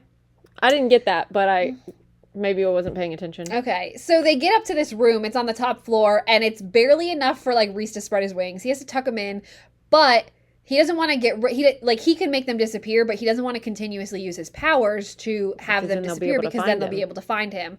So he's tucking them in. They go get dinner. She changes. He changes, and they're sitting there and they're talking about how like. Well, he goes and gets dinner. Yeah. Downstairs, and she changes, and then he comes back and changes. And I don't know who says it. Oh, Rhys says, I love it when you look at me like that. Like, my power isn't anything to run from. And I was like, oh, because, like, everybody thinks that he is such this powerful being that, like, or he's not a nice guy. Mm-hmm. Well, he's got a reputation. Yes, yeah. And he also says that Fae males are territorial and dominant. Okay. I don't know if that was important or not. I don't know. Mm-hmm.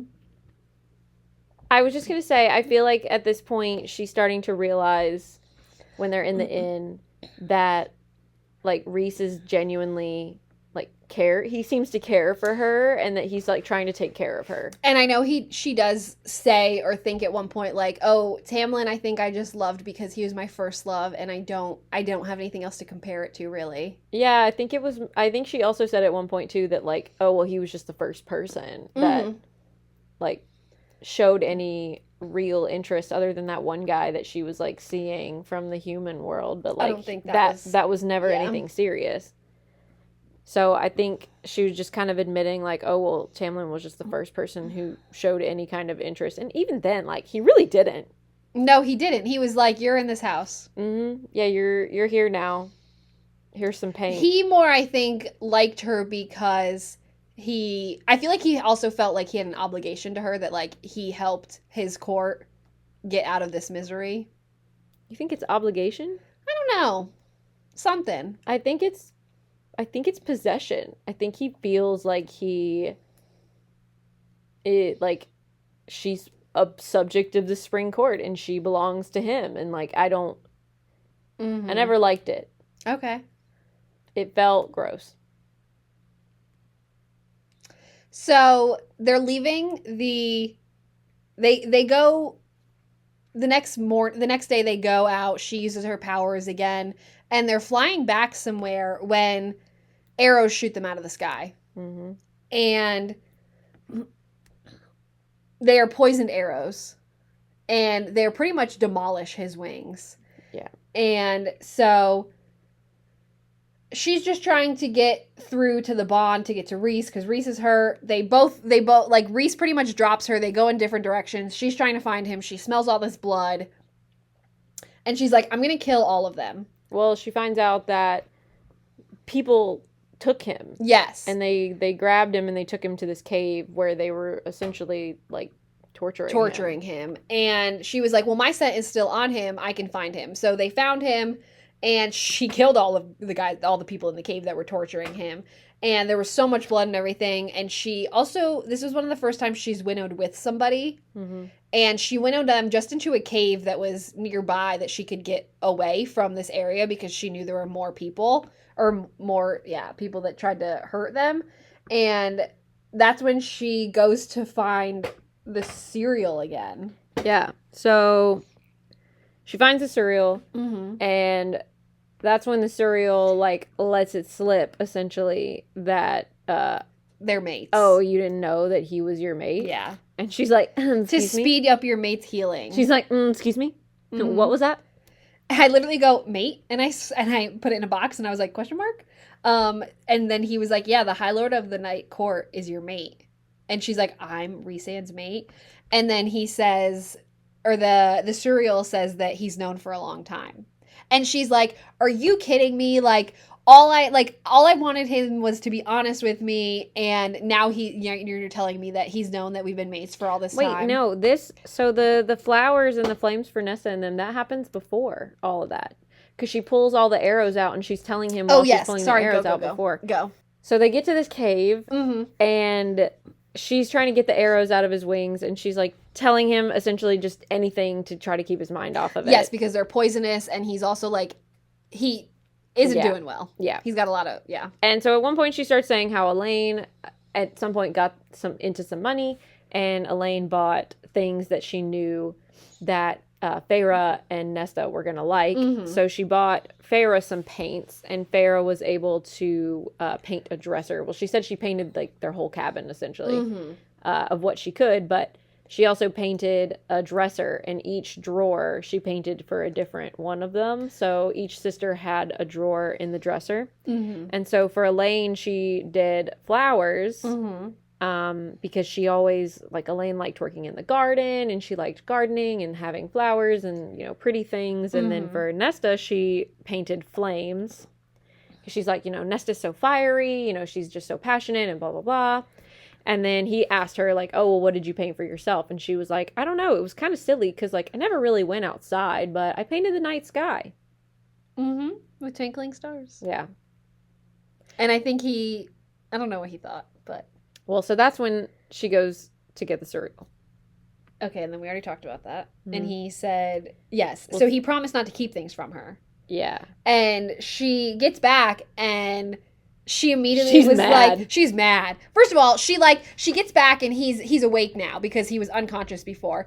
And she rips off, or she pushes up her sleeve. She cuts herself, and she throws her arm in. She's like, chew on these flowers and drink my blood, because that's what the cereal says that would heal him. Because she's got powers from the Dawn Court that has healing. I believe so. Yes. So, and then he's doing that, and she goes, how long have you known your mate?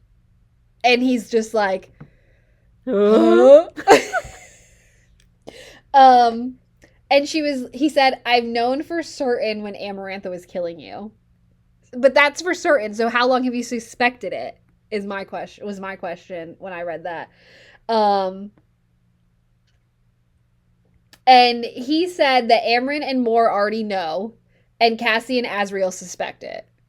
Mm-hmm. So she was like, "Take me back to the Illyrian camp." They get there, and when they get there, immediately Moore comes out. Everybody sees that they're injured, and they see that she's okay. And I think it was Azriel that immediately runs. Morrigan runs up to her, but Azriel runs over to Reese, and she goes to Moore. She's like, "Get me out of here. I want to leave. Take me somewhere far away." Yep. And so Moore takes her to this cabin that's the family has used for years, where they just kind of go and, hang out, have fun. And she takes her to this cabin, and before that, she goes, Moore said, I don't know if you're going to say this, but Moore says, only family is allowed in. And Feyre immediately goes, "Oh, so I'm allowed in because I'm his mate?" And she just was like, "Ooh." Oh, you know about that? No. Yep. Yeah. Yeah. So while she's, at this cabin, she, Moore leaves, and she explains that the cabin will give you anything that you need. It's spelled to do that. Like hot water and food and all that stuff. Yes. So she's, at this cabin, and she's having... It seemed like she stayed there longer, but I think it was only, probably 2 or 3 days. I said she's living at the cabin for 3 days. But she had when Moore visited her, yeah. Okay, yeah. Mm-hmm. So she was having this whole, being alone with your thoughts kind of thing. Mm-hmm. And at one point she realizes kind of how rude she really was to Reese. Mm-hmm. She's like, I wrote down, at the cabin, after she knows Reese is her mate, she thinks about how she told Reese she wouldn't run away from him. And she just did. And then she just, left him in the mud and said, "Hey, I know you're injured and everything, but I'm just going to leave you here in the mud, and I'm leaving you. I'm walking away." Mm-hmm. And I was like, yeah, girl, that was rude. That was rude. Mm-hmm. Sure, he kept this from you, but he said it was because he didn't want her to think that he was just doing this so that he could protect his city. Or was that in chapter 54? I think that's the next chapter. I think that's in chapter 54. Yeah. Moore comes back, and... Oh, wait. So Feyre finds paint in a closet. Oh, yes. And she starts painting this cabin. Mm-hmm. Which, first of all, how dare you? No one gave you permission to start painting this cabin. It's her cabin. No, it is not. It's her family's cabin. No, it is not. Yes, she's part of the family. No. Yes. So anyway, we just got really loud there. She's painting all over this cabin. And I just want to point out that not once did anyone ever say that it looked good. And I quote, "When seeing the cabin Feyre had painted, Moore said, quote, 'You've been busy.'" No one was like, "Oh, this is so good." No one has said So do we know how great she actually is at painting? I really love the idea that she's actually really bad at painting. Well, yeah. And everybody's just like, "Oh my gosh, you're that's so good." Yeah. Oh, that's so good. Wow. Yeah, that I could imagine that happening, and then they're all just like, "Great job, honey. Good job." Oh my gosh, good. Wow. Yeah, I imagine that she's actually just really bad at painting. and that's what her that's what her sisters did too. Like, "Great job." Yeah. Oh, that's nice. Yeah. Wow. The next time somebody comes, it's Reese. Yes, and I wrote, when Reese saw that she had painted the cabin, he said, quote, "You've painted us." Yeah. He didn't say that it looked good. Painted us. He did not say that it was nice, that it was pretty, nothing. But he noticed, she had painted, their eyes. Above the doorway, go down to the bedroom. Above the hallway that goes down to the bedroom. I hate that. She painted all 4 of them. And she painted, wings on the wall. It was weird. I didn't like it. I really hope she's actually bad at painting. And I do, too. I think that'd be funny. Reese is healed completely. Yeah. And she said she doesn't know the rules. Because she offers him food. And Well, this is the start of chapter 54, and I want to say chapter 54 is my absolute favorite. I love a good backstory. Yes, you learn about a lot of backstory, but quickly before that, Reese said it's an important moment when a female offers her mate food for the first time. It means that the female has accepted the bond. And so she was just like, I don't know what I feel about this. Well, and then we learned, and then she was like, can you like, explain while I heat up the soup. He's like, you would cook for me? And she's like, I'm heating it up. Yeah. This is not cooking. Come down there, yeah. So we learn about, do you want to go into the war? We don't need to go into that much detail, do we? No, I don't think we really need to go into too much detail about chapter 54. Essentially, it was just like the entire backstory of how the war started, the war itself. How he got to where he was. Yes, and then... But he did mention that about 3 years ago, before Feyre ended up coming under the mountain, that he started having visions. Dreams, yeah. Yeah, it was dreams about, like, her hands and her painting the cabin. But it was always blurry. Yeah, and he said that, like, at one point he tried to throw an image back of the night sky. Yeah. But once she crossed the wall, it wasn't blurry anymore. Yeah. So he's thinking that the wall was blurry, and then once he saw her at, was it Callan Mine? Mm-hmm. Callan Mine at the Spring Court. He was like, oh gosh. He was like, you know what? She's human. Like, why is there a human here? But like, I just needed to see her once, and then she just never left. I think that's when, I think he suspected from that moment of like getting dreams and stuff, and then seeing her, because he said he suspected what she was, but he didn't want to admit to himself because he didn't want Amarantha to find out. And then she offered him the soup. Yeah, at the end, he explained everything of like why he did what he did. And why, you know, his feelings behind everything. And then she essentially just asked him, do you love me? And he just nodded. And so she told him to eat the soup. And she said she was honored to be his mate. Are you going to cry? So cute. Because, so, males are territorial and dominant. So, honestly, it's kind of going back to, like, I guess the animal realm of this, where he was like, sorry if I am overbearing. You know, a lot of males will get really jealous and like won't want like another male to look at their mate for like a while until like things have settled down. And I wrote, Reese is gonna kill Cassian. Okay, but that was so funny. Like, they get back, and Cassian just, like, automatically is like, yeah, I'm gonna pick a fight. Yeah. But he was also, like, I feel like he finally really accepted Feyre, because, like, she then knew that she was mates, and he was just like, okay, and then he, like, looked at her, and he, like, looked at her like a brother-sister gesture, and Reese was just like... Well, I thought it was just funny where Cassian was just like, yeah, that mating bond chafing a little bit, Reese. And then, of course, they start beating each other. They beat each other for like an hour. Was it was it that long? Yeah. I know everybody went inside because they were just tired of watching it. But Cassian, I think, knew that he needed to let off some steam. Yes. And then they finally get back, only to be told that the human queens have said like, okay, let's meet again. So they get back to her family's house, and at this time, only 2 queens show up. Only 2 of the queens show up. It is the golden-haired one and one of the really old ones, and essentially they show the orb. They show Valaris, and the queens are like, oh my gosh, this city's amazing. Like, that's awesome. And then they're like, yeah, we're not going to help you.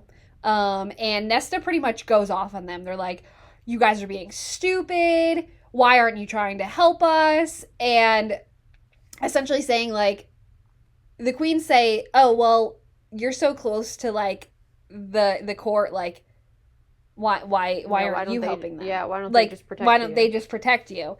So... one of the queens ends up, like, dropping something, and she goes to pick it up, and then they're essentially like, Reese is sitting there silent as they're all just like trying to fight with them, and they eventually leave. And Reese noticed that the one queen had put down, the younger queen had put down a box. Mm-hmm. And it was the other half of the book. Yeah, she had like hid it underneath. She had like hid it underneath her skirt and the when she dropping the thing, it like was a ploy. So the other half of the book was there. And so the first half of the book was cold and cunning. The second half is madness, chaos, and disorder. Mm-hmm. Is essentially what they said. So there was a note on the top that's from the Golden Queen that says, "Don't trust the others." Yeah, the sixth queen wasn't really sick. And I'm just like, ooh. So they get the book back. Seems like a lot of drama. It does. They get the book back. They give the other half to Elaine. She has to crack the code. No, it's not Amryn. I don't know why I keep saying, who did I say? Elaine. Well, Elaine's a little... They get back to Valaris. She gives Amryn the book. They're like, crack the code, take the time, when there's a tremor in the earth. And Cassian immediately gets on his armor. They're walking around the city, and all of a sudden, there's like this black cloud coming towards them in Valaris, and they're being attacked. And there's these huge things like the Adder. Reese was over at the Court of Nightmares. I don't know where Asriel was at the time, but it was pretty much just Feyre and Cassian. They were walking through the city, and they're like, we have to protect the city. And Cassian's like, go back to the house. Nothing will get you there. But Feyre's just like, I have to protect my people. Like, these are now my people. I am his mate. And the Gold Queen, or the golden-haired queen, was on she was on a spike. And they killed her. No, she fell from the sky and she was impaled on a fence post type of thing. But they impaled her. Yeah, they killed her. And her eyes were ripped out and everything. All of them were Highborn soldiers. And they literally were coming to exterminate them. Yeah. Which is kind of really sad. But she was like, I'm going to fight for my people. She uses all of the power that she has. She has these water wolves and water animals and... that she throws at them, and then she just... I didn't think that part was as cool as I think the book wanted it to be. You know? Oh, okay. I thought it was kind of cool. I didn't think the water wolves were that impressive. Well, I'm all you're doing is drowning them, and she's going up to slice their throat off. Yeah. So I'm like, it's like... I don't know. I say that, but then I say I'm going to listen to this and be like, oh, that was kind of cool, though. I don't know. I just wasn't... I don't know. The wolf thing just seemed I don't know. It seemed silly, I guess. I think it's just showing how she can use her power. Yeah, it is. I'm also like, what are we, waterbending? Okay, Katara. Anyway, Reese in this time is asking her down the bond, where are you? And she's right where I need to be. When she winnows after the Adder into the middle of the sky with one of the poisonous arrows and kills the Adder. She sets it on fire and essentially gets back. As they're cleaning up the city, there's a lot that just happened, but that's they realize that they've been infiltrated, and they're like, okay, the queens betrayed them and have told the King of Highburn about this city. Amryn cracked the code to nullify the cauldron's powers, and she gave Feyre what she needed to say on a piece of paper. So they have to go to Highburn to nullify the cauldron, and there's a lot that happens. Pretty much all of them go. Except Amryn. Yeah. Amryn is the only one who can defend the city, essentially, is what they said. Everybody else has to go. They don't want to winnow because they don't want to winnow there. Or they have to winnow to the outskirts and then fly in because they don't want them to suspect power or feel for Reese's power. So they get to Highburn. Essentially, the cauldron started calling Feyre, and she was like, even if I think anybody would have been able to find, she was like, I wouldn't need a map. I knew exactly where it was.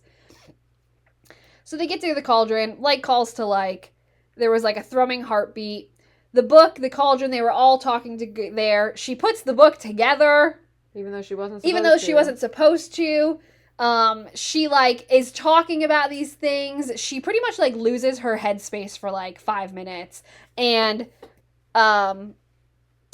someone like snaps her out of it. I don't remember who it was. And then all of a sudden they hear somebody coming down the steps. Yeah. And as soon as they snap her out of it, Reese winnows to her side so they can feel his magic. And this person coming down the steps is Jurian, who has already been resurrected. And it's just like, oh my gosh. And then another man appears who was the king, and Jurian fires a freaking ash bolt through Az's chest, and it's clothed in bloodbane, which is like essentially killing him. And like Reese and Cassian are like holding him up. Sorry, I'm just like telling you the story, and you're just like, yeah, I know, I just read this. It's okay. So they get back up. They get back up to this room with the cauldron. It's like just like the, I don't know what it is. So like the throne room, yeah. And who else is there but Lucien and Tamlin? Wait, before that, though, when they were down by the cauldron, I wrote down that Jurian called Mor a liar, and he said that she was always a liar. Oh, and interesting. That, you know, she lied about Miriam being alive and said that, because then, you know, they started talking about Miriam at one point. Oh, yes. And Mor's like, oh no, she's dead. She drowned. Like, she's not alive But then anymore. she ends up telling him the truth. I don't think so. Yeah. They're like, oh yeah, they're with Drake. Yeah, she does. I feel like it. Okay, but no, I don't think so. I think she just talks about like that. I don't remember them admitting, because they were trying to keep Miriam safe. Keep and Draken safe. Yeah. So I just found it interesting because Mor's power is supposed to be truth. Like, she's supposed to be like someone who tells the truth. What? Nothing. I'm just looking. She's supposed to be someone who tells the truth. So it was just really interesting that Jurian was like, you're a liar. You're a liar, and you've always been a liar. Yeah, like what? Like, I need more context there. Yeah. So Lucien and Tamlin. Yeah. They show up, and then Tamlin's like, you have to come with me, blah, blah, blah. And she's like, absolutely not. She's saying no. Lucien tried to say something to Tamlin when he was demanding that Feyre come with them after Lucien had looked at the whole group as, like, Feyre and the whole group. Yeah. And then he was trying to be like, oh, Tamlin. And Tamlin's like, no. Yeah. And then apparently... I think he knew. I think Lucien knew. Lucien knew. Okay. And Reese, it was funny because, well, it wasn't funny. Reese was literally standing there doing everything in his power to not let anybody else smell his scent, because if they knew that they could smell their scent, they'd be done. Yeah, because they'd smell each other intertwined or whatever. Yeah. But Tamlin and the King of Hybern made a bargain saying that if he gives Feyre to Tamlin, then the king can use the Spring Court as the base for the war and remove the wall. But what Tamlin didn't know is that Ianthe was also playing him. That, she betrayed him. Yeah. And told the King of Hybern about Feyre's sisters. And so they took Feyre's sisters. And to prove to the mortal queens that you could be made in the cauldron, he wanted to turn Feyre's sisters into Fae. While all this is happening, the King of Hybern has nullified pretty much everybody's power. So nobody can winnow, nobody can do anything. They were like, if we could all just leave really quickly, right? And during this time, Feyre is trying to break this power nullification over her so she can like try and like get to Reese to be like, hey, like, what do we need to do? She can't really feel the bond. Yeah. And I wrote down one part. Yeah. That Tamlin tried to like grab her and come after her, and he like started running towards her. Oh, and she winnowed away, but then Tamlin stumbled because she wasn't where he thought she was going to be, and then Reese just punched him in the face. Because Reese was right there, and I was like, yes. Because she, like, was able to summon a little bit of power, but she's literally just been... She was using the fist that was gripping her power relaxed after she, like, soothed it a little. Because I think her power is, like, so much bigger than everybody else's that she was like, okay, relax. Like, I'm gonna break the curse or, like, break the Well, I think shield. it has part to do with whoever the power like comes from, because she is a part of like all 7 of the High Lords, so she was essentially just using the same theory of like, we are one and the same, you're just gonna let me go because I am you. And so then it did. But the King of Hybern did say it's funny your bride left you only to find her mate. Mm-hmm. And he said, it's funny how the mother does things. Yeah. And I was just like, why did you say that? Now, like, Tamlin's going to freak out. Even though he did, yeah. Well, so then they put Feyre's sisters in the cauldron. And again, comes back to, after after the King of Hybern, like, bolted this blast of power and shredded Cassian's wings. Yeah. So Cassian's sitting there, like, dying from his wings being shredded. Azrael's got, like, this bolt in his chest. Rhys is, like, trying... I don't know what Rhys is doing. He's just being, like... I don't know what he's doing. Feyre is trying to, like, be able to break down this wall. And Mor is just, like... She's trying to soothe Azrael. And she's trying to... There's a lot going on. Help him stop bleeding. Elaine gets shoved into the cauldron. Wait, but again, I'm still thinking this is like the little plastic, like, Halloween decorations. I'm like, how does she fit in there? They just gonna shove her in there? But also, you want to know who else walks in? The 4 remaining queens. Well, because that was the whole point. They were trying point. to prove to them that you can be made in the cauldron by Feyre's sisters doing it first. Elaine gets pushed into the cauldron, shoved into the cauldron, not pushed. Then Nesta, while Nesta's being put in the cauldron, Lucien puts his coat around Elaine's body and realizes that they are mates. Yeah. Elaine and Lucien are mates. I also want to point out that when Nesta gets dumped out of the cauldron, Feyre makes the comment of, like, it was almost as if when Nesta went into the cauldron, she had decided that if she was going down, she was going to take the cauldron with her. And she took more than it wanted to give. Yeah. Mm-hmm. Which I think is going to be... a lot of foreshadowing. Interesting for Nesta. Yeah. And then, all of a sudden, Feyre flops to the ground and, like, is, like, screaming and whatnot. She's like... light power. Like, yes. The white that she has, the light power to nullify the curse that is... that's keeping them all inside. And all of a sudden, she's reaching out to Tamlin. Well, so she used that power as, like, a distraction. She cut the wards. Yes, while she cut the wards. And she reaches out to Tamlin and looks back at Rhys and says, like, what did you do to me? And Rhys catches on. Yeah. And says, like, how did you get free? And he's essentially being like, how did you get free? But, like, from the bond that we were, or I guess the bond that we're in. And Feyre asked the King of Hybern to break their bond. Mm-hmm. Because she doesn't want to be made. She wants to go back home with Tamlin. But she's essentially throwing all this power for Rhys and everybody else to get out. She's like, take my sisters, go. Like, you need to get out of here. Like, just promise me that they'll be safe, essentially. So Rhys was, like, broken. He was on the floor. She like, fainted when the bond broke because the King of Hybern was like, yeah, I'll break your bond. They only broke the bargain. Yep. Is what we know.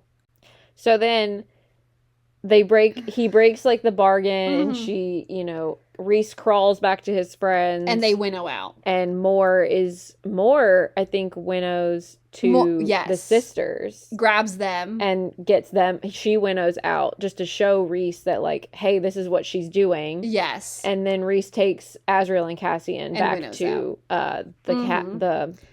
the cabin thing in Valaris. Yeah, just the townhouse. Yeah, the townhouse. I will say, though, after she like rushed into Tamlin's arms, she said she looked back at them and they were looking at each other with love. And she had tears in her eyes. Well, so I was like, stop. Then at one point, they're talking about, like, oh, maybe you'll be able to get your mate back, Lucien. But after those Illyrian warriors get to her, like, you probably won't want her back anyway. And Feyre, like, spits at the king. Yeah. And then Lucien notices that Feyre wasn't upset that Rhys and Mor took her sisters. Mm-hmm. And then she's just like, oh, yeah, we'll get them back. We'll get her back. Don't worry. Yeah. But she also Feyre's also sitting there saying that she only hears silence in her head. When she used to be able to tug on that bond. Yep. So Then the queens go into the Goldren. I think that's it. And then we don't really know much what happens about them. And then so this next chapter is from Rhys's point of view. And Rhys is sitting there. They need a healer for Cassian and Azriel. They get back and Amren is literally just like, where is she? Where is she? Where is she? I don't care. Where is she? And Rhys is essentially, Rhys can't answer, and more answers saying that like the whole thing was a trap, and Feyre broke the bond because that was the only way. That was the only way she saw to get everybody free. Yeah, without getting killed. Azriel or Amren's like, that can't happen, and Rhys essentially came out and said, well, if they had looked at her other arm, they would have seen that she is the High Lady of the Night Court. And both of them are just like, what the frick? And I think he said something like, it's not often that he sees Amren shocked. Yes. He was able to shock her. He was able to shock her. And so they are equal in every way. Last night they secretly did it. And she is the High Lady. But now they said she made a sacrifice for her court. And she's a High Lady surrounded by enemies. Yep. She's in the Spring Court now. But she's his spy in the Spring Court. Because she has a direct line to Rhys still, because they didn't break the mating bond. They broke the bargain that they made. Under the mountain. So then it goes back to Feyre at the last chapter, and Tamlin is leading her into the Spring Court. Yeah, and Lucian's super suspicious. So at one point... There's a lot on this book. Yeah. This is a big book. Yeah, I feel like we skipped over a good portion of it. Yeah. So I do have a couple of questions here at the end, though. Okay. So for me, though, Jurian was killed by Amarantha. Yeah. Because Jurian, his eye and his finger were what Amarantha had. Mm-hmm. So why would he work for the King of Hybern when Amarantha was working for the King of Hybern? And she's the one who killed him. Probably just out of obligation, being like, you're the one who resurrected me. Or like, he's the Hybern is the one who resurrected him. So he's like, well, now you can be my spy to the human realm. Yeah, but like, that's just another misery. It's just one misery for another. Like, you're still working for the people who hate you and killed you the first time. And then made you like, don't tell me this. I already know years. this. Yeah. Also, there was something saying that like Jurian couldn't sleep. Yeah. And I'm just like, ooh. Yeah, that would be torture. Yeah. And, like, also, like, who knows what he saw? Like, everything? Like, everything. Ugh, yeah. So, do you think that Lucian's eye can see through the glamour that Feyre has on her arm so that they can't see her other tattoo? That's such a great question. Because he's super suspicious. And at one point in the book, she does make the comment of, like, he's looking at me like he can see through the glamour and like he knows that my other hand has a tattoo on it. At the end there. Yeah, at the very end, because she's like, oh yeah, like Lucian's essentially watching Tamlin lead a fox into the chicken coop. Yeah. He's like, and she's just, I don't know. I am curious because I know Tamlin gave him this like magical eye. Yes. So I'm wondering if it can see through the glamour and he knows that she's hiding something. Like, maybe he doesn't know exactly what it is. Maybe he knows that she's hiding something. Maybe he can't see the tattoo. Because I'm assuming she has, like, a lot more power than he does. Probably. So I think there's enough power that's coding her tattoo. But I think he's obviously suspicious. I just don't know how suspicious. I don't know. I think he knows more than we know. Yeah. Do you have a favorite character? Okay, do you have a favorite male and a favorite female? Favorite male is still Rhys. Yeah. I really love Amren still. Yeah, I do like Amren. Mm-hmm. I want to know more her story, and I hope we find out more. Yeah. Yeah. How do you feel about, like, the world building that they did in this book? There's a lot to unpack in this book. There's a lot that you learn in this book. You learn a lot about the past. You learn about a lot about the present. And you kind of also learn about a lot what's going to happen in the future. You know, we know there's a war coming. How that's going to unfold, we don't know. But we know that there's a lot of different...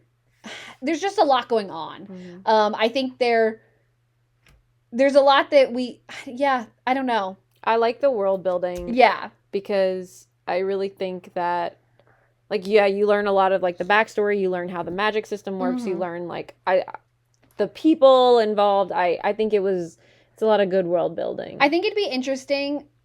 I don't know if she's ever going to do this. Writing a prequel about like before Amarantha even came. What was that, 50 years ago?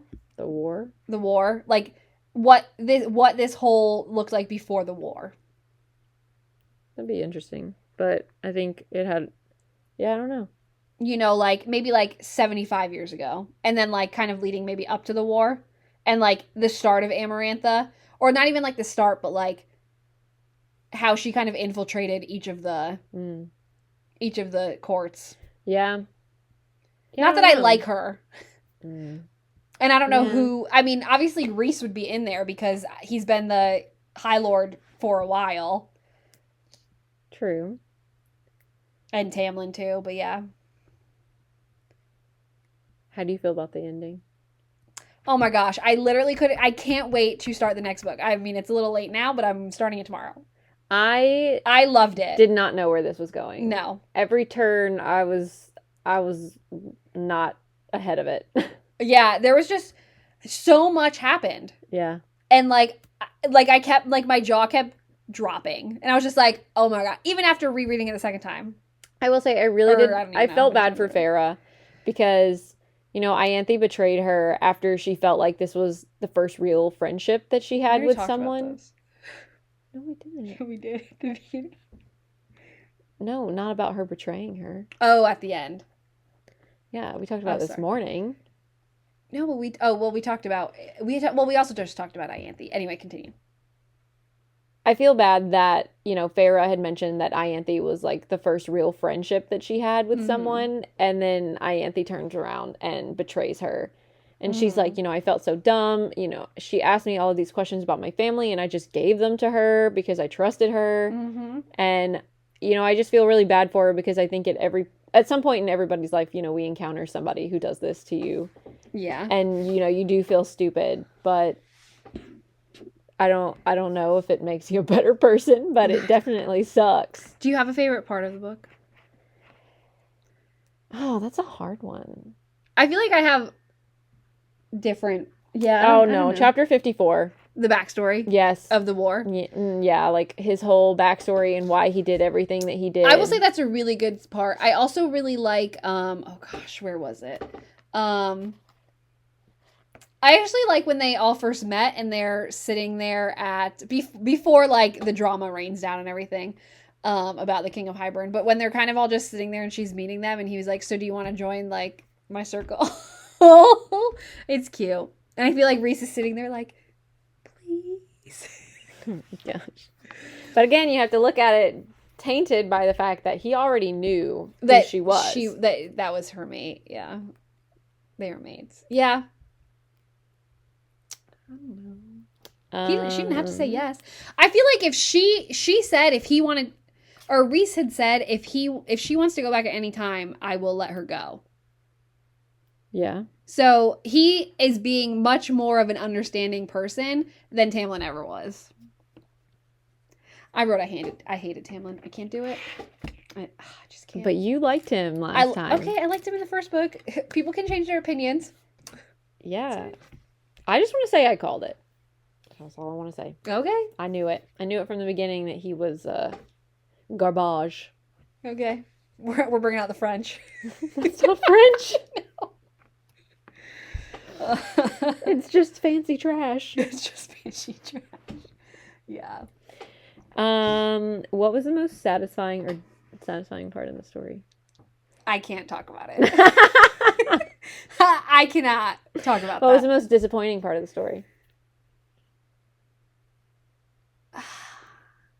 I don't know if I was disappointed. I think I was let down multiple times by like a man. A man. Crazy. I mean, like, I didn't really think Lucien and Tamlin, like, I didn't think Lucien was like stupid enough to like go hunting for her. You know, I agree. I really thought that Lucien had a bit more sense. Yeah. Than really just staying on Tamlin's side. Even after all of the things that he saw, like him locking her in the house. And then he's like, yeah, sure, I guess I'll go help you drag her back to the spring court. Like, yeah, I'm like, I don't understand that. That disappointed me. That's fair. You know, I think I'm hoping that Lucian will open his one good eye and realize what's going on. Yeah. I don't know what the most disappointing part for me was. Probably Ianthe. I don't know. It really Well, it really sucks that like she betrayed her. Yeah, we don't even know what happened to her. Yeah, it doesn't say anything towards the end. I'm sure she'll come back up. But it sucks that she really just betrayed Feyre and her sisters like that, and you don't even know them. I know. And Feyre never did anything to her. No, Feyre literally let her like plan her whole wedding. That she didn't want, but it's fine. Oh, and she hated her wedding dress, and I was like, really? You couldn't get her a wedding dress that she actually liked? I know. Yeah. I know. It felt weirdly like selfish of Ianthe to do a lot of the things that she did for the wedding. I don't know. I get that. Do you think that Lucian and Elaine are actually mates? You smell burning. No, are you thinking too hard? Am I having a heart attack? I think that's a stroke if you smell burnt toast. I don't know if it's burnt toast. I just smell like burning. I don't think so. Hold on. All right, I'm just dying. It's fine. I don't smell anything. Can you repeat the question? Do you think that Lucian and Elaine are actually mates? Because remember when she came out of the cauldron, Lucian was like, "Oh my gosh, that's my mate." I think. Well, so she fell out, and then he went like she was naked, so he went. She had a slip it was on. very white. very white, so you could see like everything. And I know he like tried to give her jacket, and I don't know if like maybe they brushed like skin, and then he realized. I don't know why he would lie. Do you think he would lie to save Tamlin? Because. But what would him being mates with her? Yeah, unless Tamlin's mates with Elaine. Because remember, she's the gardener. She likes all of the flowers, and Tamlin's the High Lord of the Spring Court. So it could be that, you know, and Feyre she painted all those flowers for Elaine. Yeah, because we don't know who Tamlin's mate is, unless if he had a mate earlier that died. We don't know that. But he doesn't even know that. Right. So who's to say that maybe Lucian isn't? But why would he be covering for Lucian? Or why would Lucian be trying to cover for Tamlin? I don't know, because Tamlin wants Feyre? I don't know. I mean, I think the way that it's written makes you believe that he is mates with Elaine. Yeah. But I can't help but question it. Okay. I mean, I could see questioning it. I guess we'll have to read the next book and find out. Yeah. Then who would you want to read a whole series about? Like, if this was like 3 more books about one character, whether that's overlapping timeline of like the same story or a fully different like backstory or whatever, who would you want to read a whole series of books about? I think Amryn would be so exciting to read about. Especially because she's like not from this world. She was made, like, who knows? She's been here literally longer than the Night Court has been. Right. The city has been alive. Crazy. Yeah. And she's so powerful. And she's so, she can literally like. Yeah. Yeah. She can do so much. So much. I think she would be cool. And then I think it would be interesting to see how her bringing in with Feyre, and now that like this is her high lady now, what she thinks of that, and like continuing on, and like the obviously impending war that's going to be happening soon. I think Amryn would be my first answer. Mm-hmm. But since you took that, I feel like I have to pick a different one. Okay. I have a male too that I could say. Okay. But I'll let you go. I think I would pick Asriel. Okay. Because I want to know what those shadows are saying. I want to know about his like magic. Okay. I want to understand, like, I want to know. I'm too nosy. I want to know what those shadows are saying. Okay. All the time. I want to know how that works. This might be controversial. Uh-oh. What about the King of Highburn? Like, why is he at this point of wanting to, like, essentially decimate the human world? And only it be high. And like, how did he get to and be how the did king? he get to be the king? Yeah, that's a good question. Yeah. Like how long has he been king? And obviously we only know about Prithian. There's other places. Did they describe him at all as Fae? I guess he would be if he wants to kill all of the humans. And he's been alive for this entire time. Yeah, that's true. And, like, he was one of Amarantha, or Amarantha was his, Because she didn't give us a whole lot of description about him. No. So, that's interesting. Yeah, I feel like that would be interesting. Mm-hmm. And, like, how did he get to the point he is now of, like, essentially wanting to get rid of everybody and, like, you know, just his backstory and... Why does he want to take over? Yeah. It's interesting. Mm-hmm. I feel like I would also be interested in Moore's story. But I don't think... we do get a lot in this. Yeah. Especially just, like, you know... I would like to know more, or more of Morrigan, but I don't know if it would be a whole series worth, because I feel like... We did learn a lot. We learned a lot, yeah. Mm-hmm. So I don't know. I mean, I would also like to, like, Rhysand as well. Oh my gosh. Okay, yes. A book on all of Rhysand. But, like, before we continue on, I think, you know, we don't know how old he is. Yes. But obviously he's old. Well, he's 500 years old. Is he? Yeah, it says that. Did they say that? Okay, anyway. Or at least the war was 500 years ago, right? Is that what it was? Was it 500 years ago? No. I thought it was... Well, they've been under the mountain for 50 years. He's a couple hundred years. He's a couple hundred years old, at least. Yeah. Oh, no, the war was 500 years old because he was in the war. Because remember they said his wings were... Like, they... Like, tried to... Yeah. Yeah, so he's at least 500, but he was grown at 500 years. And I know they age differently, so he's got to be 600 to 700 years old. Probably. At least. Or at least 600 years old. Depending on how fast he ages. So, if he's... Like leading up to this, like, you found your mate at 600 to 700 years old. Like, what did you do for the first 600 years other than the war, and then there's all this time in between to 50 years under the mountain? I think that would be very interesting to know about. You know? I agree. I think that would be interesting. Mm-hmm. Speaking of Rhysand's point of view, there's a creator on AO3 that goes by the name Illyrian Tremors, and that's spelled ILLYRIANTREMORS.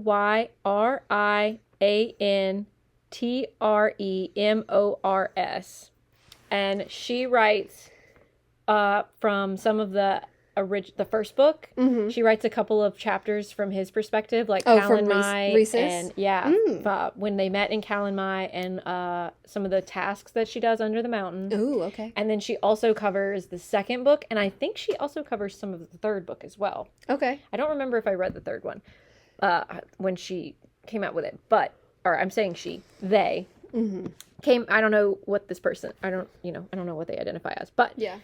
When they wrote all of this, but it is so good. It's so good. And she takes, like, actual wording from, like, the things that they say. Mm. So it's pretty similar to, it seems, it's very canon. Okay. Let's put it that way. It's very canon. And I'm obsessed with it. Okay. It's so good. All right. I'll have to read it. Yeah, you will. Do you have any final thoughts? There's a lot in this book. Let us know if you like this. We kind of ask questions and summarize. Did you feel like their chemistry? Oh, absolutely. It was amazing. Good. It was great. Yeah? It was great. I like the slow burn. Yeah, absolutely. It's very slow, but I liked it. It's very slow. And, we never talked about it, but the licking part. No, we're not talking about that. Okay, never mind then. I just thought it would be funny to bring back up. No. Anyway. No, I really did like it. And I'm excited to see where this book the next story goes. Yeah, I want to see more of the dynamics of, like, his I can't wait for Rhys and Feyre's, like, reunition again now. Like, and what's... They're what? They're reunited? Mm-hmm. Reuniting. Reunation? They're them reuniting, wherever that may be. I kind of hope that the next book we get to see, like, them talking back and forth more, like, through the bond. Yes. To give him information and things that's going on. Mm-hmm. Because at the end, she told Tamlin that this time she wants to be more involved in what's going on. And he agreed. Yeah, he agreed. Yeah, he's like, okay. Stupid. Box in the chicken coop. If you like this, let us know. If you didn't, good for you. Wow. Thanks for listening. You can find this YouTube, Spotify, Check out our Instagram. Send us an email at thecallslip@gmail.com. You got any final parting words? No. Thanks for listening. Thanks for listening. Come back. Let us know if you have any recommendations. Yeah. We'll add it to our never-ending list of books. Yeah. It's ever growing. Yeah. But I just started reading another book that we have to agree on another book. Yay! Yeah, I don't know. You still have not finished the dinosaur book. I think it's just because I feel like we just read the other book. What other book? Congo. We just read that. Anyway, It's not the same. Have a great day, everybody.